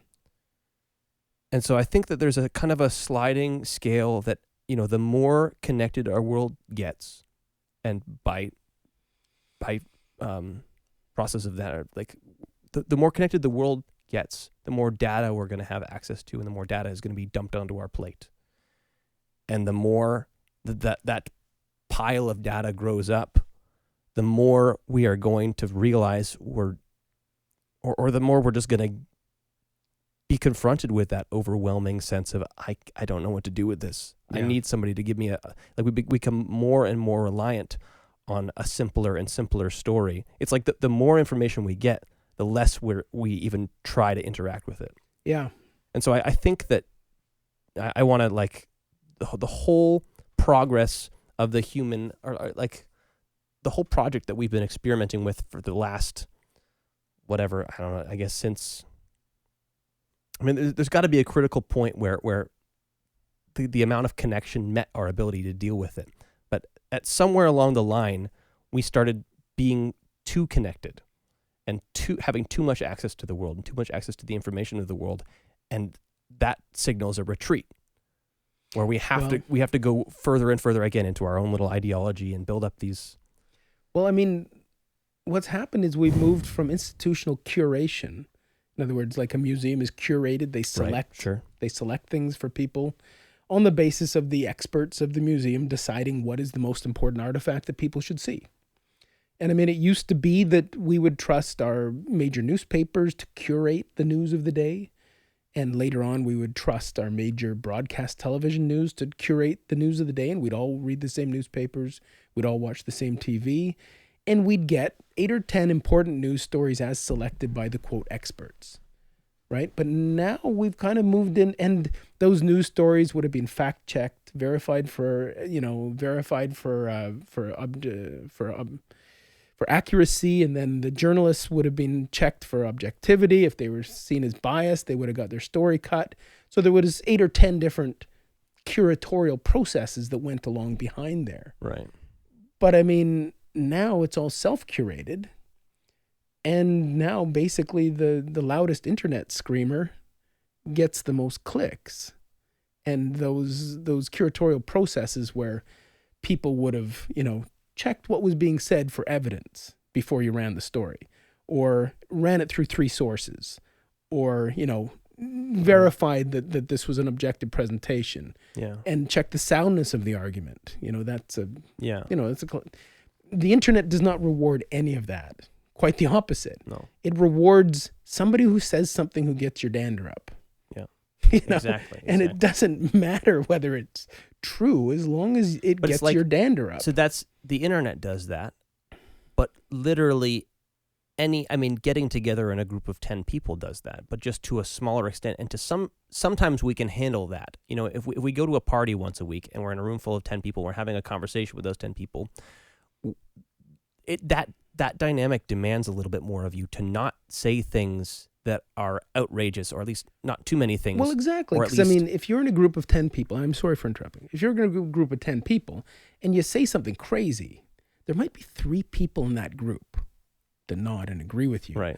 But they also kind of can know that everybody else in the group is going to think that's crazy. Mm-hmm. And then you'll have somebody in the group say, "Really, Garrett, do you have any evidence for that?" Mm-hmm. And then you'll probably say, "Well, let me rephrase what I said." Mm-hmm. You know what I mean? "Well, Garrett, that's not really a sound argument. You're kind of contradicting yourself 3 times here." And then you'll say, okay, fine. Let me put it this way. And then even though those 3 people in the group probably would have agreed with you that first time, you've come up with a proposition that has been sanded down by the other people in the group. And now it probably accords with evidence to everybody's satisfaction, and it probably is free of logical contradiction. You know I don't what I mean? think that happens. I think You what don't happens think that when people you're will say, "Wait a minute, Garrett. wait a minute." Let me Garrett." put it to you this way, okay? Okay. Okay. I think when the kind of behavior I see, or at least one of the temptations, and I think that a larger room of people rewards this sort of behavior, is that, and the larger the room becomes, the more you get of this behavior. You say something outrageous and it gets a response, as opposed to if you try to really talk through something, people yawn and they go join another conversation. Depends what your crowd is. Yeah. Right. I mean, if your crowd is looking for entertainment, absolutely. Right. And I mean, but trying to, but that's the danger though that I'm more afraid of, is just that the larger the room becomes, the more, if you want to get everybody interested in what you're saying, the more you have to tell a really viscerally interesting story. And the less I mean, like we were saying, the more you're telling a story, the more facts you have to ignore. The more you have to distill things down to a single, line that pulls you through and says, we're going from here and we're going to there. Right? Yeah. Yeah. I mean, and so when that's the only sort of conversations that we can have, so like I think probably the fewer people that are in the room, the more technical a conversation becomes. I think those things are kind of reciprocal. Yeah, maybe. I mean, especially if the people don't see eye to eye completely. But it's also impossible. If you have 100 people in a room, only one of those people is going to get to talk, and the only way everyone's going to be interested in what they have to say is they have to say something in a way that meets everybody in the room. Or else they have to sit there, right, Evan, and they can't leave, and they can just play on their phones while the other person talks. I was thinking that Hitler's story must have been pretty... Yeah, totally. What story is that? The story about the Jews. Oh, the big lie? It's quite a story. Yeah, well, I mean, again, I don't want to take credit for any of this. This is all, like, out there. I'm just repeating. This isn't coming from me. Okay. Like, I'm not originating this, is what I'm saying. I don't want to give the impression that I'm making all this stuff up myself. But, why not? Why don't you want to just make up stuff? Because that's called plagiarism. Yeah. Okay. But I mean, but there's a sense that the concept of the big lie has been, yeah. I believe that it was coined by Hannah Arendt in 1962, and it was a critique of Nazi Germany. Okay. And it's become kind of a staple of political philosophy classes since then. The idea that it's very hard to get away from a little lie, because little lies can be fact-checked. But if you make a big lie, you can't, they're beyond fact-checking. They become epistemic. In other words, it's just, oh yeah, that's at the foundation of what I believe. And then everything else. But so why do they work? If it's such a big lie, why doesn't everybody, like I think what Evan was saying before, it's like, I think the only way a really big lie works is if you tap into something that people do think, especially, so I think you could tell an especially big lie, and I think that this is the same lie that Trump is doing. I think you can tell an especially big lie like that and have people believe you, especially if it's a story that nobody else is telling at that time. Maybe. I mean, Evan said that and I take his point, that very often a big lie has some kernel of truth. Mm-hmm. In other words, it's what people believe to be true. So let's say that there were some Jewish people in Germany who were running the banking system for historical reasons, because Christians weren't supposed to lend money to other Christians, and that meant that Jewish people were the money lenders in the society. Right. Fine. So, okay, so let's see that a few people, that there was a general sense that they didn't like these Jewish bankers. That's fine. But the bigger thing that somebody like Hannah Arendt would say is that it's not so much what everybody believes, but it's also what fits with it, what everybody wants to believe. And everybody wants to believe it's not our fault. Everybody wants to have somebody to blame everything on. In other words, here we have this contradiction. Germany in the early 20th century saw itself as the greatest society in the world. And yet it lost the First World War. Yeah. How do we reconcile German greatness with us losing a war? Yeah. Okay. Clearly, somebody must have screwed us. Yeah. This is Who is it? We're reading Don Quixote. We don't like those Jews, and that's every single. I mean, almost every event of anything he does in the book is a failure, a monumental failure. It's a hilarious failure, and what's even more hilarious is always his response to it is to redirect the blame to whatever, somebody else's fault. Yes, it's hilarious, and it's like it's such a parody of that sort of behavior. That's right. Those giants must have turned into windmills at the last second. somehow. Yeah, it's so funny, but it's like that's hopefully, I mean, part of what I want to take from that story is a reminder that I'm going to do that myself, and that I do that. Like, I'm trying not to smile at you saying dude. Right. I was going to say that too. Okay, go ahead. Okay. I saw you hesitate at the bottom for of this conversation, we're two little boys on the couch. That's right, yes. Giggling. Yeah. But yeah, so you want to blame it on everybody else. So that's an easy lie to tell for one. So that's because it's what you want to That's believe, a hallmark of right? lies that people and will if you get swallow. something with a little Big bit of lies. truth, but more importantly, what everybody People wants to right. believe, then you've got the magic sauce, because want to believe means you're not going to check the evidence too hard. Right. And I see that story being told from within the the Republican community, and I see it really being told in the liberal community too. It's like everything that's wrong with the world is all the libtards' fault, and everything that's wrong with the world is the alt-right's fault. Yeah. Right? It's like that's a dumb story, and that's the same sort of dumb story that caused the Holocaust. Yeah. Well, I mean, but it's not always just, split equally to either side. I mean, the fact is, through the 1960s and 70s, the crazy wackos were generally on the left. You basically had a center-right consensus. I mean, there were wackos on the right too, like the John Birch Society and, Ku Klux Klan and various things like that. But, your country club Republicans had nothing to do with those people. Your standard church-going American didn't have really much to do with, the right-wing wackos. Yeah. But the Democratic Party in the 60s and 70s was like the Republican Party today, where it was being torn apart between center-left people and wacko-left people, like what was technically called the New Left, which was a Marxist organization. And it really did tear apart the party. Mm-hmm. And arguably that exhaustion with that kind of left-wing, hand-wringing between, whatever the two factions of the Democrats were fighting about led to the swing towards the conservative consensus of the 80s and 90s, with Bill Mm-hmm. Clinton being understood as a conservative. I mean, I know the Republicans don't like that, but he was a sort of center-right politician in most of his forms. But now, arguably, the same thing that happened to the Democrats in the 60s and 70s is happening to the Republican Party, which is you have your Mitt Romneys and your, God forbid, I'm even saying Liz Cheney's a centrist Republican, but you have your kind of traditional Republicans, who are people who would have been right of most of the Republicans in the 60s and 70s. Yeah. But they're the traditional moderates now, like your John McCain's even getting thrown under the bus, and these rabid, and I'm going to say it, they're right-wing wackos, just like there were left-wing wackos trying to take over control of the Democratic Party in the 60s and 70s. Right now, there are fringe leftists out there. The people in Portland breaking windows. But I think 99% of, people in the Democratic Party, they don't want to have anything to do with those people. But, it's So they don't have anything to do with those people, but there's...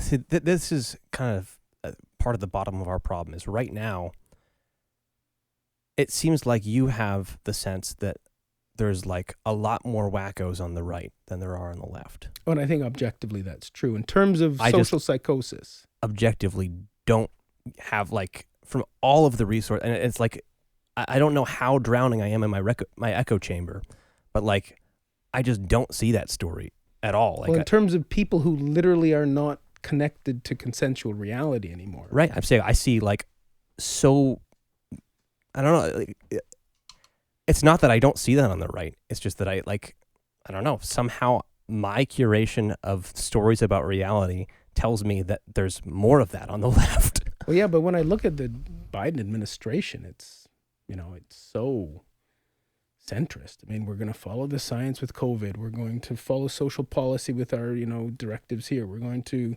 we're going to follow the evidence with that over there. All of this stuff seems radical because it's saying... I don't think it seems radical. I think it just seems...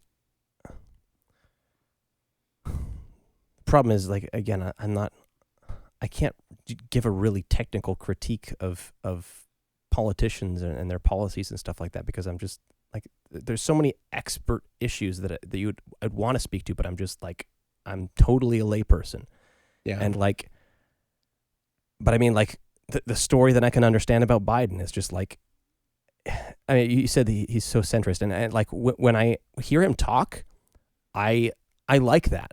I like that he talks about being, the president of all of America, not just the right or the left. I think that would be a great line to run on. And I mean, and he sort of did. And that was, I mean, after Trump, he just seems so sane. Right.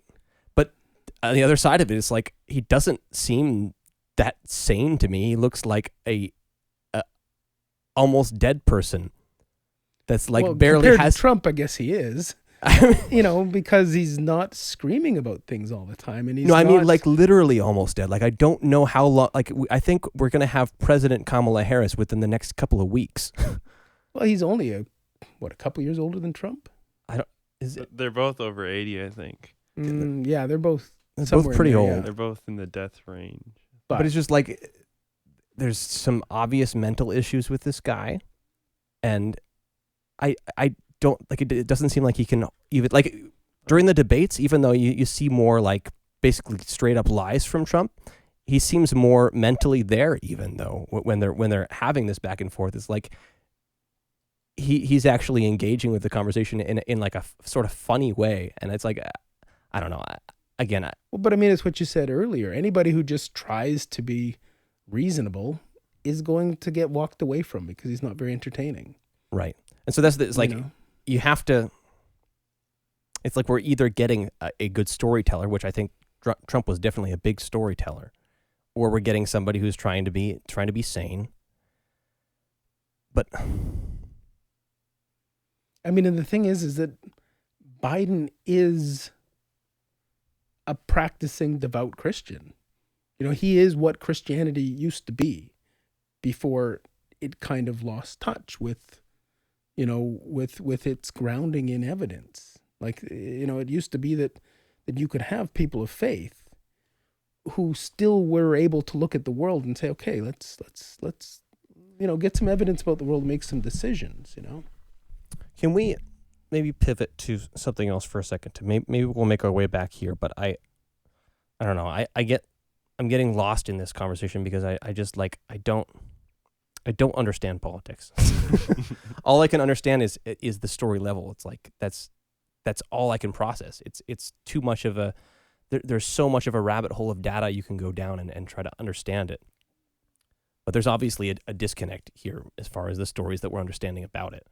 But if we can come back to postmodernism for a second. So the problem with it obviously is that, if you just tell everybody that their story about reality is just their story and that's fine, they should believe it, and nobody has a correct story, it doesn't work, right? Yeah. And it doesn't work because we can't work together on anything, because as soon as even you and I want to have a conversation about something, we can only move forward within this little sort of conversational room that we've built for ourselves where we agree on something. Yeah. It's like we have to follow that story together somewhere. Right? Like we can talk about math if we both agree that 2 + 2 = 4, but if we just both fundamentally don't have the same agreement about that, and I guess that's a good example, is that, within the system of math, there's some presuppositions that you make about numbers, and 2 + 2 does = 4, as long as you follow certain rules about not dividing by 0 and things like that. And so we kind of, especially if you talk to a mathematician, they won't probably see this, but I have the sense that math isn't reality. Math is a certain way of systematizing reality that, again, does ignore certain facts about reality. And I probably need to have some mathematician who really doesn't believe that talk to me for a while and tell me why I'm wrong. But until they do that, this is the opinion that I have, that that math is a system for trying to quantify reality in some terms we can work with. And again, it has to ignore certain information. It's chosen certain ways of analyzing the data in order to try to make it play well with itself. Yes. Well, I mean, that's a good analogy, but it's using what's called deductive reasoning. Deductive reasoning is because I know this, therefore that's true. Right. Because I know. And the bottom of every deductive reasoning and 2 system is 4 is some kind of axioms. assumptions. Yeah. Right. And that's the way geometry is done. Yes. Right. And obviously the problem with any system that's deductive, any deductive system is that you may not have all of the correct axioms at the bottom of it, right? But I think what we're dealing with lately is more to do with inductive reasoning, which is simply looking at a set of stuff and saying, what does that mean? This is how generally so it goes, if I see a table with 5 cookies on it, and I look away and I see you standing beside the cookies with crumbs on your mouth and there's 4 cookies, I'm going to say, Garrett, why'd you eat that cookie? The problem is when you say there was only ever 4. And I'm going to say, no, there were 5. And you're going to say, you're a liar. That's fake news. There was only ever 4. These crumbs are fake news too. You didn't really see those. Right. You know what I mean? That's what we're dealing with here, which is, it's not any kind of sort of grand metaphysical thing. It's just literally, no, sometimes things were there and now they're not. Sometimes, this is out there and just you can't pretend that there's no correlation between human-produced greenhouse gas and climate change. I mean, you can't pretend there's no correlation between cigarette smoking now and lung cancer. We tried to pretend for a very long time, but just because you said, no, there's not, no, there's not, no, there's not, at some point you have to say, yes, there is, because it's real. Right. And so we get fed up with a postmodern way of throwing things together pretty quick, because pretty soon we realize there has to be something real. Yeah. And that's part of, I've still only read about a chapter and a half of your paper, your thesis, or I don't know what's the technical word. Book. Yeah, the book. Yeah, I wouldn't knock yourself out trying to read that. I'm going to try to finish it. I'm going to give you due justice and try to get through it. But you're braver than I am.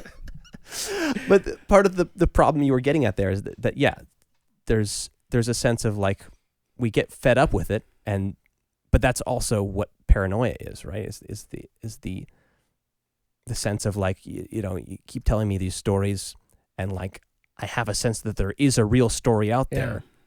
Yes, paranoia is what's often called hyperinterpretation of errant data.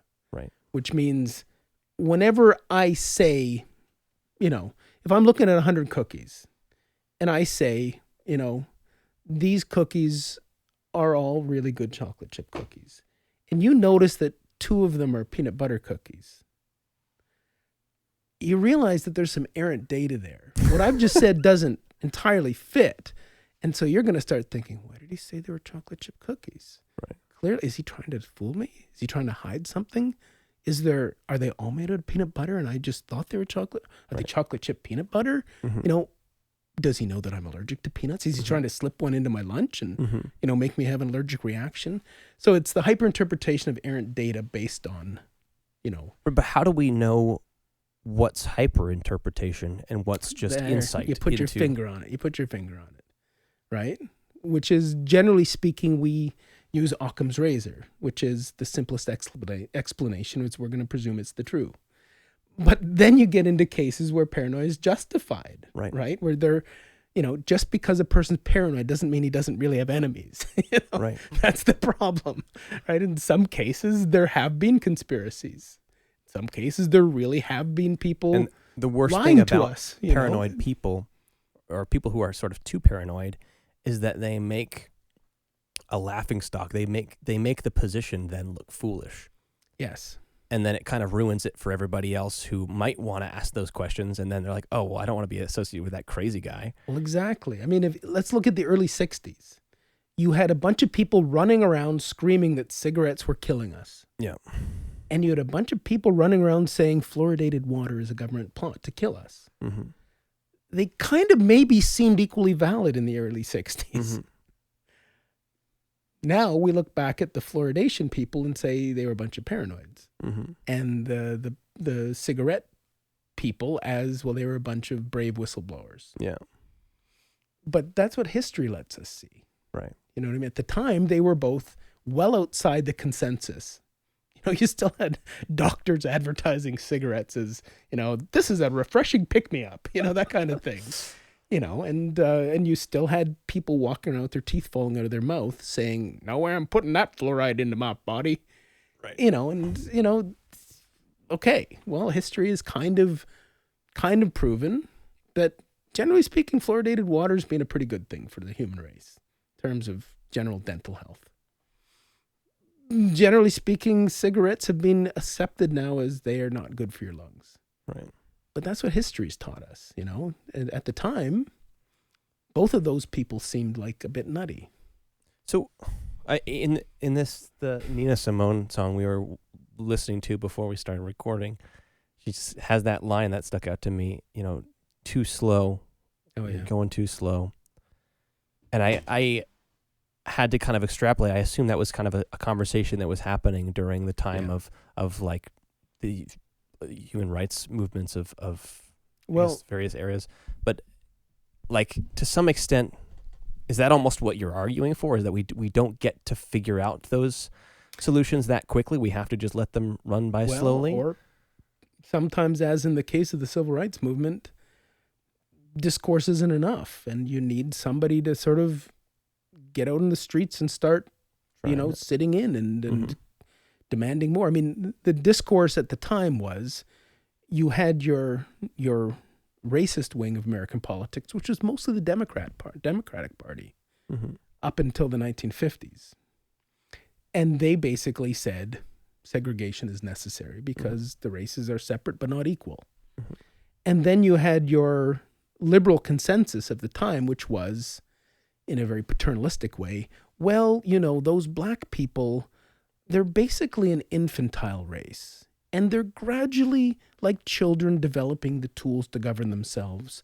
But as good parents, we need to incrementally give them a little more responsibility very slowly. And as a race, they will grow into, eventually, the power to govern themselves. And, they'll get there sometime. And this was this was the liberal consensus in the 1960s. So I could see that. Right? And so this is why people like, Nina Simone and the civil rights activists are saying, it's too slow. Right. We need direct action. But the other side, I mean, that is an easy position to kind of look back and say that's really foolish. Well, I mean, it's easy now. And that's what I'm saying. It's easy now. But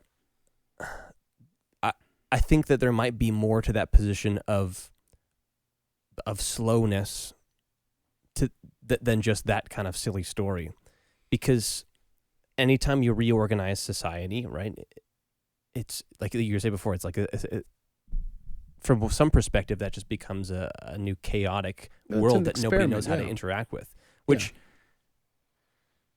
this is something that is really hard to try to parse out in a simple and quick way. But I think we're struggling with that right now too. I think there's a sense that we haven't figured out how to run experiments, or we've forgotten how to run experiments on a small scale. It's like when we want to make change, we feel like we have to make a change on a huge, national level. We can't just let, communities experiment with things. There's so much policing and so much. It's like, I don't know. Yeah, I mean, that's the traditional Burkean conservative argument, which is, if it ain't broke, why fix it? And the chance of any change is that it could be worse than what you're changing. But the Christian position should sort of be everything's broke, so we obviously ought to try to be fixing everything, but we can only work on so much at a time. Yeah, or the other Christian argument is that this world is permanently broke. Right. Which, I mean, that seems like an uninformed Christian we got to get to the next one. Because it doesn't account for what, the actual, the Christian, like the Christ's message. Well, yeah, I mean, arguably, you're right. I mean, Christ, why would he spend so much time preaching against poverty and the, and illness and the downtrodden? And why would he spend so much time talking about social justice if he didn't want, Christians to be concerned about social justice? Yeah. See, but I wouldn't even tell Christ's story so much about social justice. I think that's definitely a good part of it. But I think we're both probably reading somewhat our worldview into the teachings of Christ, because that's the story that you of all stories, right? Yeah. So if we're trying to tell a story about morality and we want to link it to that, of course. But I see his teachings more being about the calling out of both sides of these issues, the calling out of the the social injustice, and also the calling out sort of the riffraff or the people on the margins of society, and saying, step it up. I don't think that Jesus was just about. I don't think the fundamental Christian message is about inclusion, and I don't think the fundamental Christian message is about is about the opposite either. I don't think it's about defining some people as sinners and excluding them either. I think it's about both. I think, and I really see that especially with a lot of Paul's letters too, and obviously that's not Christ's teaching, but it seems to me that the core issue he's getting at with Romans and with Corinthians is basically Jews and Gentiles get along, and those two groups they're a great analog to our current moment too, because the Jews are these theologically conservatives who are really unwilling to accept the sort of crazy and very spirited talk of the Gentiles. And they had an established institution, right, which was threatened by this crazy heretical sect. So there's these two parties. There's always a two-party system throughout history of the institution and sort of the outcasts. And I don't think Jesus' message was directed to either one of those groups individually, but to both of them, saying, humanity, or like the progress towards heaven, is about integration. Yeah. And it's not about, pointing at somebody and saying they're an idiot and being able to blame all your problems on them. I think that the Christian message is about saying, you guys have some problems and I have some problems, and both of those are worth taking seriously, so why don't we help each other? Yeah. Yeah. I'm going to completely defer to you because you spent a lot more time with Scripture than I have, so I'm not going to pretend to speak for Jesus. But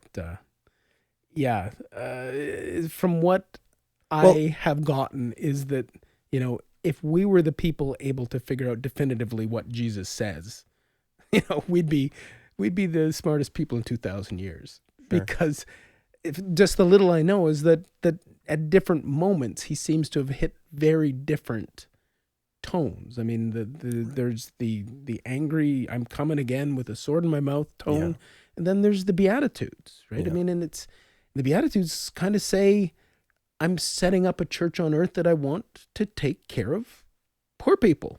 I want it to be, a compassionate, caring. And then there's this, you believe in me or not. And if you're not, you're going to hell. Mm-hmm. And I'm going to give you a picture of hell. It's a burning lake of fire. Mm-hmm. So there's, like I say, I'm not an expert on this, but sure, it's difficult to pin down sort of one consistent. Right. It's like message. It's a huge, mysterious message. There's a ton to it. Yeah, and then there's Paul, whose job was a little different. His job was to try to set up an enduring institution from a bunch of squabbling mini churches who all threatened to go their own way. Right. And become heretical sects. Mm-hmm. So he had a kind of a job to do. And he kind of codified, here's how churches should work. Yeah. Which wasn't entirely what Jesus was doing. He was sort of saying, here's how people who believe in me should act or, conduct themselves or think, right? Which is a little different than saying how a church should work. They're not entirely inconsistent, but, you probably never saw Jesus saying, women shouldn't speak in church. Right. You know what I mean? And it's like, to some extent, I think Paul and Christ are talking about, they're talking about the same message and applying it to different levels of reality. Like, so Paul's trying to establish a lasting institution. That's fair enough, yeah. And Christ is trying to establish a lasting religion for all people. Yeah. Right. Well, and if if you're a person of faith, you also believe that he was coming to bring a new revelation of God's word. Right. Full out. But just because God became man doesn't mean that God is going to speak in ways that ordinary people are going to find completely, easy to understand. Well, it's like part of the great thing about doing it that way, talking in such a confusing way as Christ did, is that even though it is, you establish an institution, institution that's not able to escape the confounding and confusing nature of its core beliefs. And this is it. I mean, I've even heard that argument, which is part of the genius of what Jesus said, is that he produced such discursive instability that the institution constantly is forced to account for the fact that it can't ever settle and say, now I know what it's talking about. As soon as you've arguably the Pharisees had settled, Right. Yeah, and that's what I like. I see that as just being the institutional problem, is that an institution usually establishes itself pretty clearly, and if it isn't that clear, somebody starts, poking holes in the fundamental axioms of that institution, saying, well, we better shore this up. We better, and it's like they harden and become, I don't know, to get too poetic, they become brittle. It's like, yeah, I think that's a good. Well, didn't Jesus say something about the tree and the reed? One bends in the wind and the other blows over. I can't remember exactly right now. I thought that was a parable. Maybe. That might be from some. It might be some Aesop. apocryphal Might text. be Aesop too. Yeah. I'm not sure.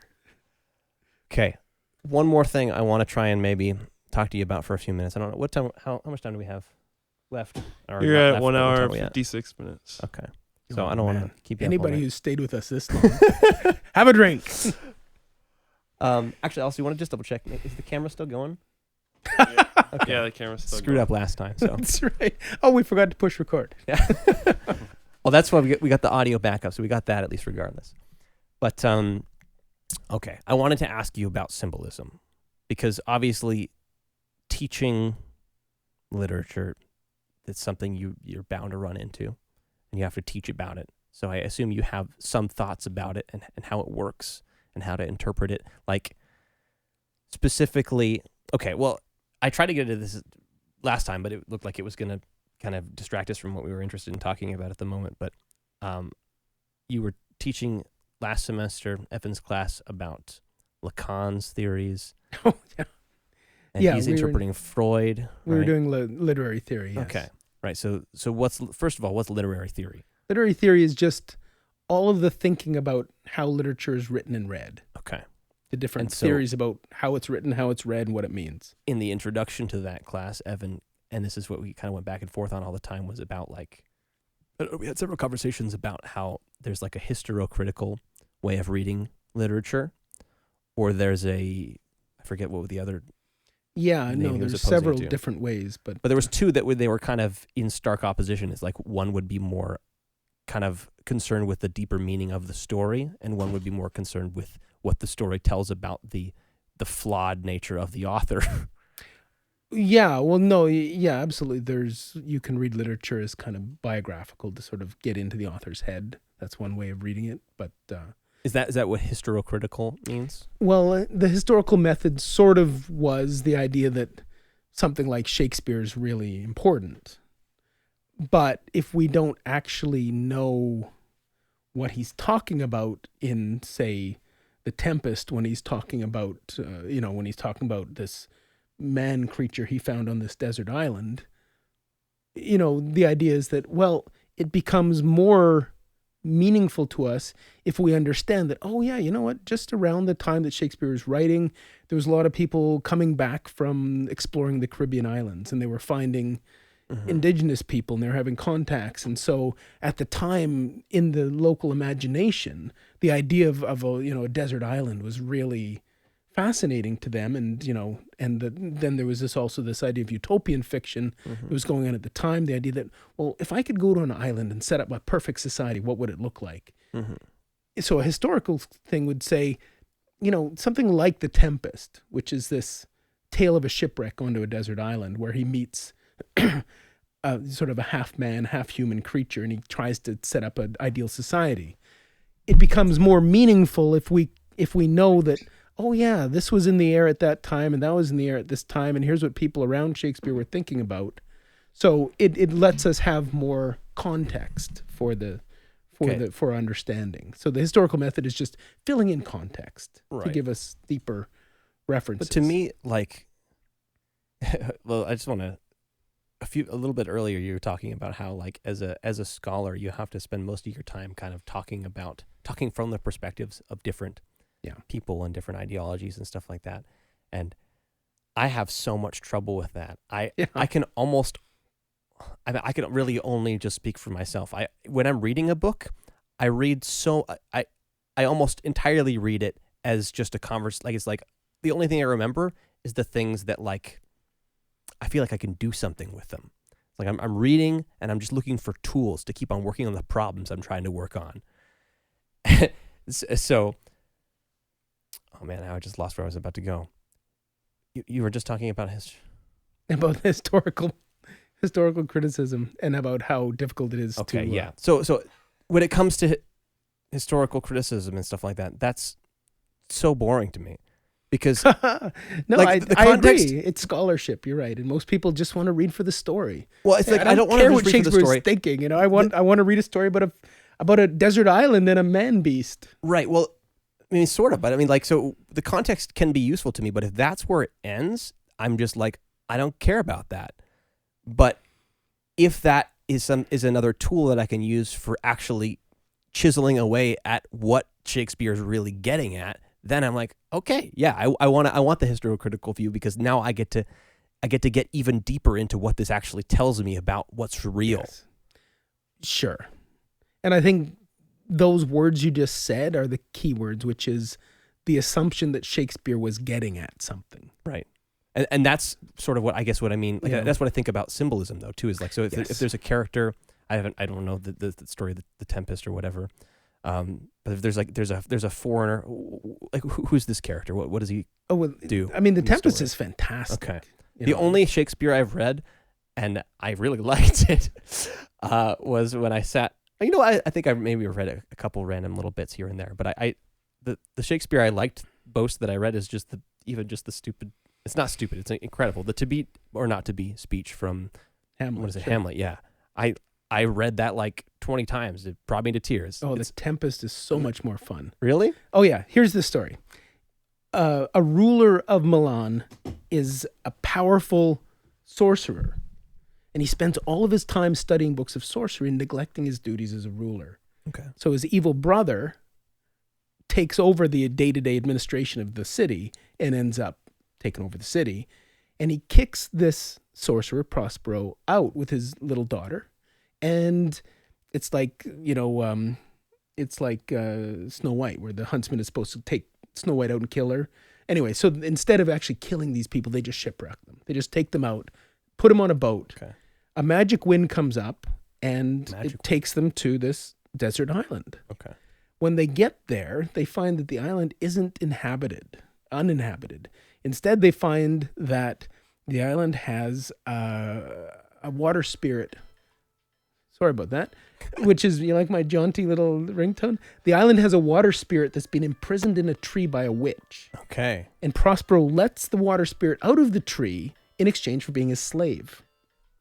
Okay. And the reason that water spirit was imprisoned was because when the witch had come to the island, pregnant, she bore this man beast, half witch, half human, called Caliban, who is like a raging. Oscar Wilde talks about Caliban too. Yeah, well, everybody does. Yeah. Okay, because I read that quote in your book, and I was like, I literally was like, I made a note. I want to ask Ken, who is Caliban? Yeah. So Caliban is this savage man beast who's the son of this witch who died.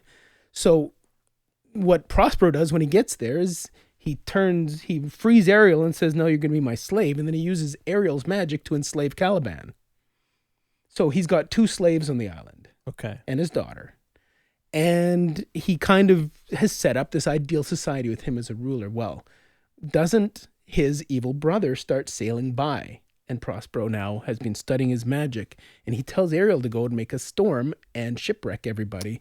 Bring them here because he's going to get a little sweet revenge. Okay. So right? that's the Tempest. That's the Tempest, right? And then we have, this idea of the various people on this ship are on this Prospero's island, and he controls what they see because he's got this magic power, and he's got Ariel who's able to. And so there's some lovely lines, like, for example, the son of the king who's shipwrecked, Ariel splits them all up, and he makes the son wander around. Of course, the son thinks his father's dead and everybody's dead. And he's moaning about this, and Ariel messes with his head because he says, what does he say?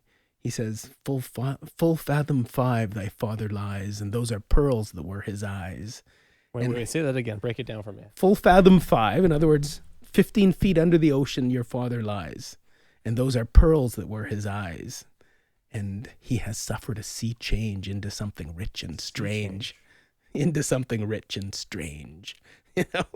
So it's lovely. And anyway, so Prospero sets up this whole sort of torture scenario where he torments his people, and then they come together, and at the end of it he destroys his books and he gives up his magic. Anyway, it's very different than Hamlet. You can see it's a pure fantasy. Yeah, that's awesome. Yeah. See, what would you even? Is there an easy way to kind of get through some of Shakespeare's stories, just to kind of? I mean, I could sit down and just read through all. I'd start off with the most accessible, shortest movie versions. Yeah, and then maybe go on to a BBC Royal Shakespeare Company production. Actually, later. what really got me, what made me even like, because I always heard the phrase, to be or not to be. That is the question. It's like I didn't even that phrase has become so much. It's like it's jargon almost. It's just words. I don't know. I had no idea what it meant. I didn't know it was about death until I was like in university. And then I he's talking about death? Have you seen the BBC Sherlock series? Yeah. The guy who plays Moriarty. Yes, the hot priest. He does Andrew Scott. He does a reading of that whole soliloquy. And it when he read it, I was like, "Oh my God! This is why everybody remembers this line. This is the it's question actually about something. That really is the question." Yeah, that's right. It's like, should I kill myself, or am I going to go to hell if I do? That's a big question. Yeah. But to me, I even string it back into that story in the Brothers Karamazov. It's like the burden of trying to wrestle with how to live life is so great. Yeah. Especially within, like a sort of even though we're not postmodernist anymore, like that, the remnants of that thinking are still hang around and weigh on you. It's just the overwhelming nature of like, I don't know how to pick through all of these stories. There's so many people are telling flawed stories about reality, and I have access to all of them, and they're all wrong. And I don't know how to evaluate. You can look at them more as they're all the old blind man and the elephant story, which is, 100 blind men put a...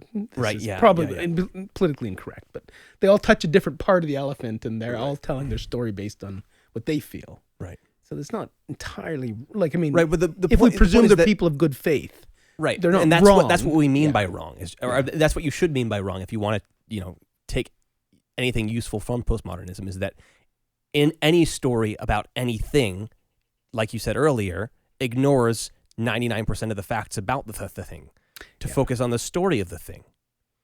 So anytime we have a perspective on the world, including our own experience and our everyday, just like I'm experiencing this conversation right now, even as I'm experiencing it, I'm not noticing what I'm seeing out of the corner of my eye in that mirror. I'm tuning out so many frequencies in my ears. I'm ignoring so much data so I can try and get to a story. But when especially when everybody's telling me all of this data is important. Yeah. I get so overwhelmed, and it's like I don't know how to tell the story. I don't know how to figure out. You need a Grand Inquisitor to tell you what to believe. I know exactly, and it's like that's sort of it's this struggle with and it's like you can see that struggle, and that's why it upsets Alyosha so much. He's like, I don't want you to tell me that this is the wrong way to live. I have so much security in this, and he's doing it right. Like he's like a good Christian boy. And he's being respectful to all the priests, and he's really living it out. But it's like when his brother tells him that's just another case of the self-obsessed institution, he's like, no, you can't say that. Yeah, that hurts too much. Yeah, well, I mean, it's tricky because, you put it this way: it's like almost nobody, I think, who's read the New Testament can believe that what Christ really wanted to do was to set up a little club for the most conservative, narrow-minded people that they could all feel good about themselves by excluding other people. And yet, so often that seems that's what happened. And yet, it's still better than the alternative, which is to believe nothing. You know what I mean? Yeah. It's still, because generally speaking, no matter how flawed Christian churches are, they still try to do some good in the world, which is probably more than you can say for a lot of the unchurched, who don't actually have any institution which will collect up their drive to do good in the world and turn it into something good, So it's to be a Christian or not to be a Christian. Well, there's the rub. Yeah. Well, I think that's a pretty poetic way of wrapping things up, maybe. Okay. By the way, stuff. that short story is just called The Grand Inquisition, and it's on its own, so you can read There it. is another. It's like published separately. Yeah, you can just read it. Okay. Yeah, Well, I there you had go. heard of it before, but it's a classic. Yeah. Okay. Well, there you go. So, All right, good stuff. Thanks, Garrett. thank you again. Well, that was interesting. If you enjoyed this conversation, feel free to subscribe, like the video. Any kind of engagement really helps out with algorithm stuff as far as I'm aware. Another thing I'd love if you would do would be to share this video with someone who you think might find it interesting, or specifically might disagree with it about something, or disagree with you about something, and use it as a launch pad to have an interesting conversation, have an interesting disagreement, maybe. Because that's really what this whole thing is about for me.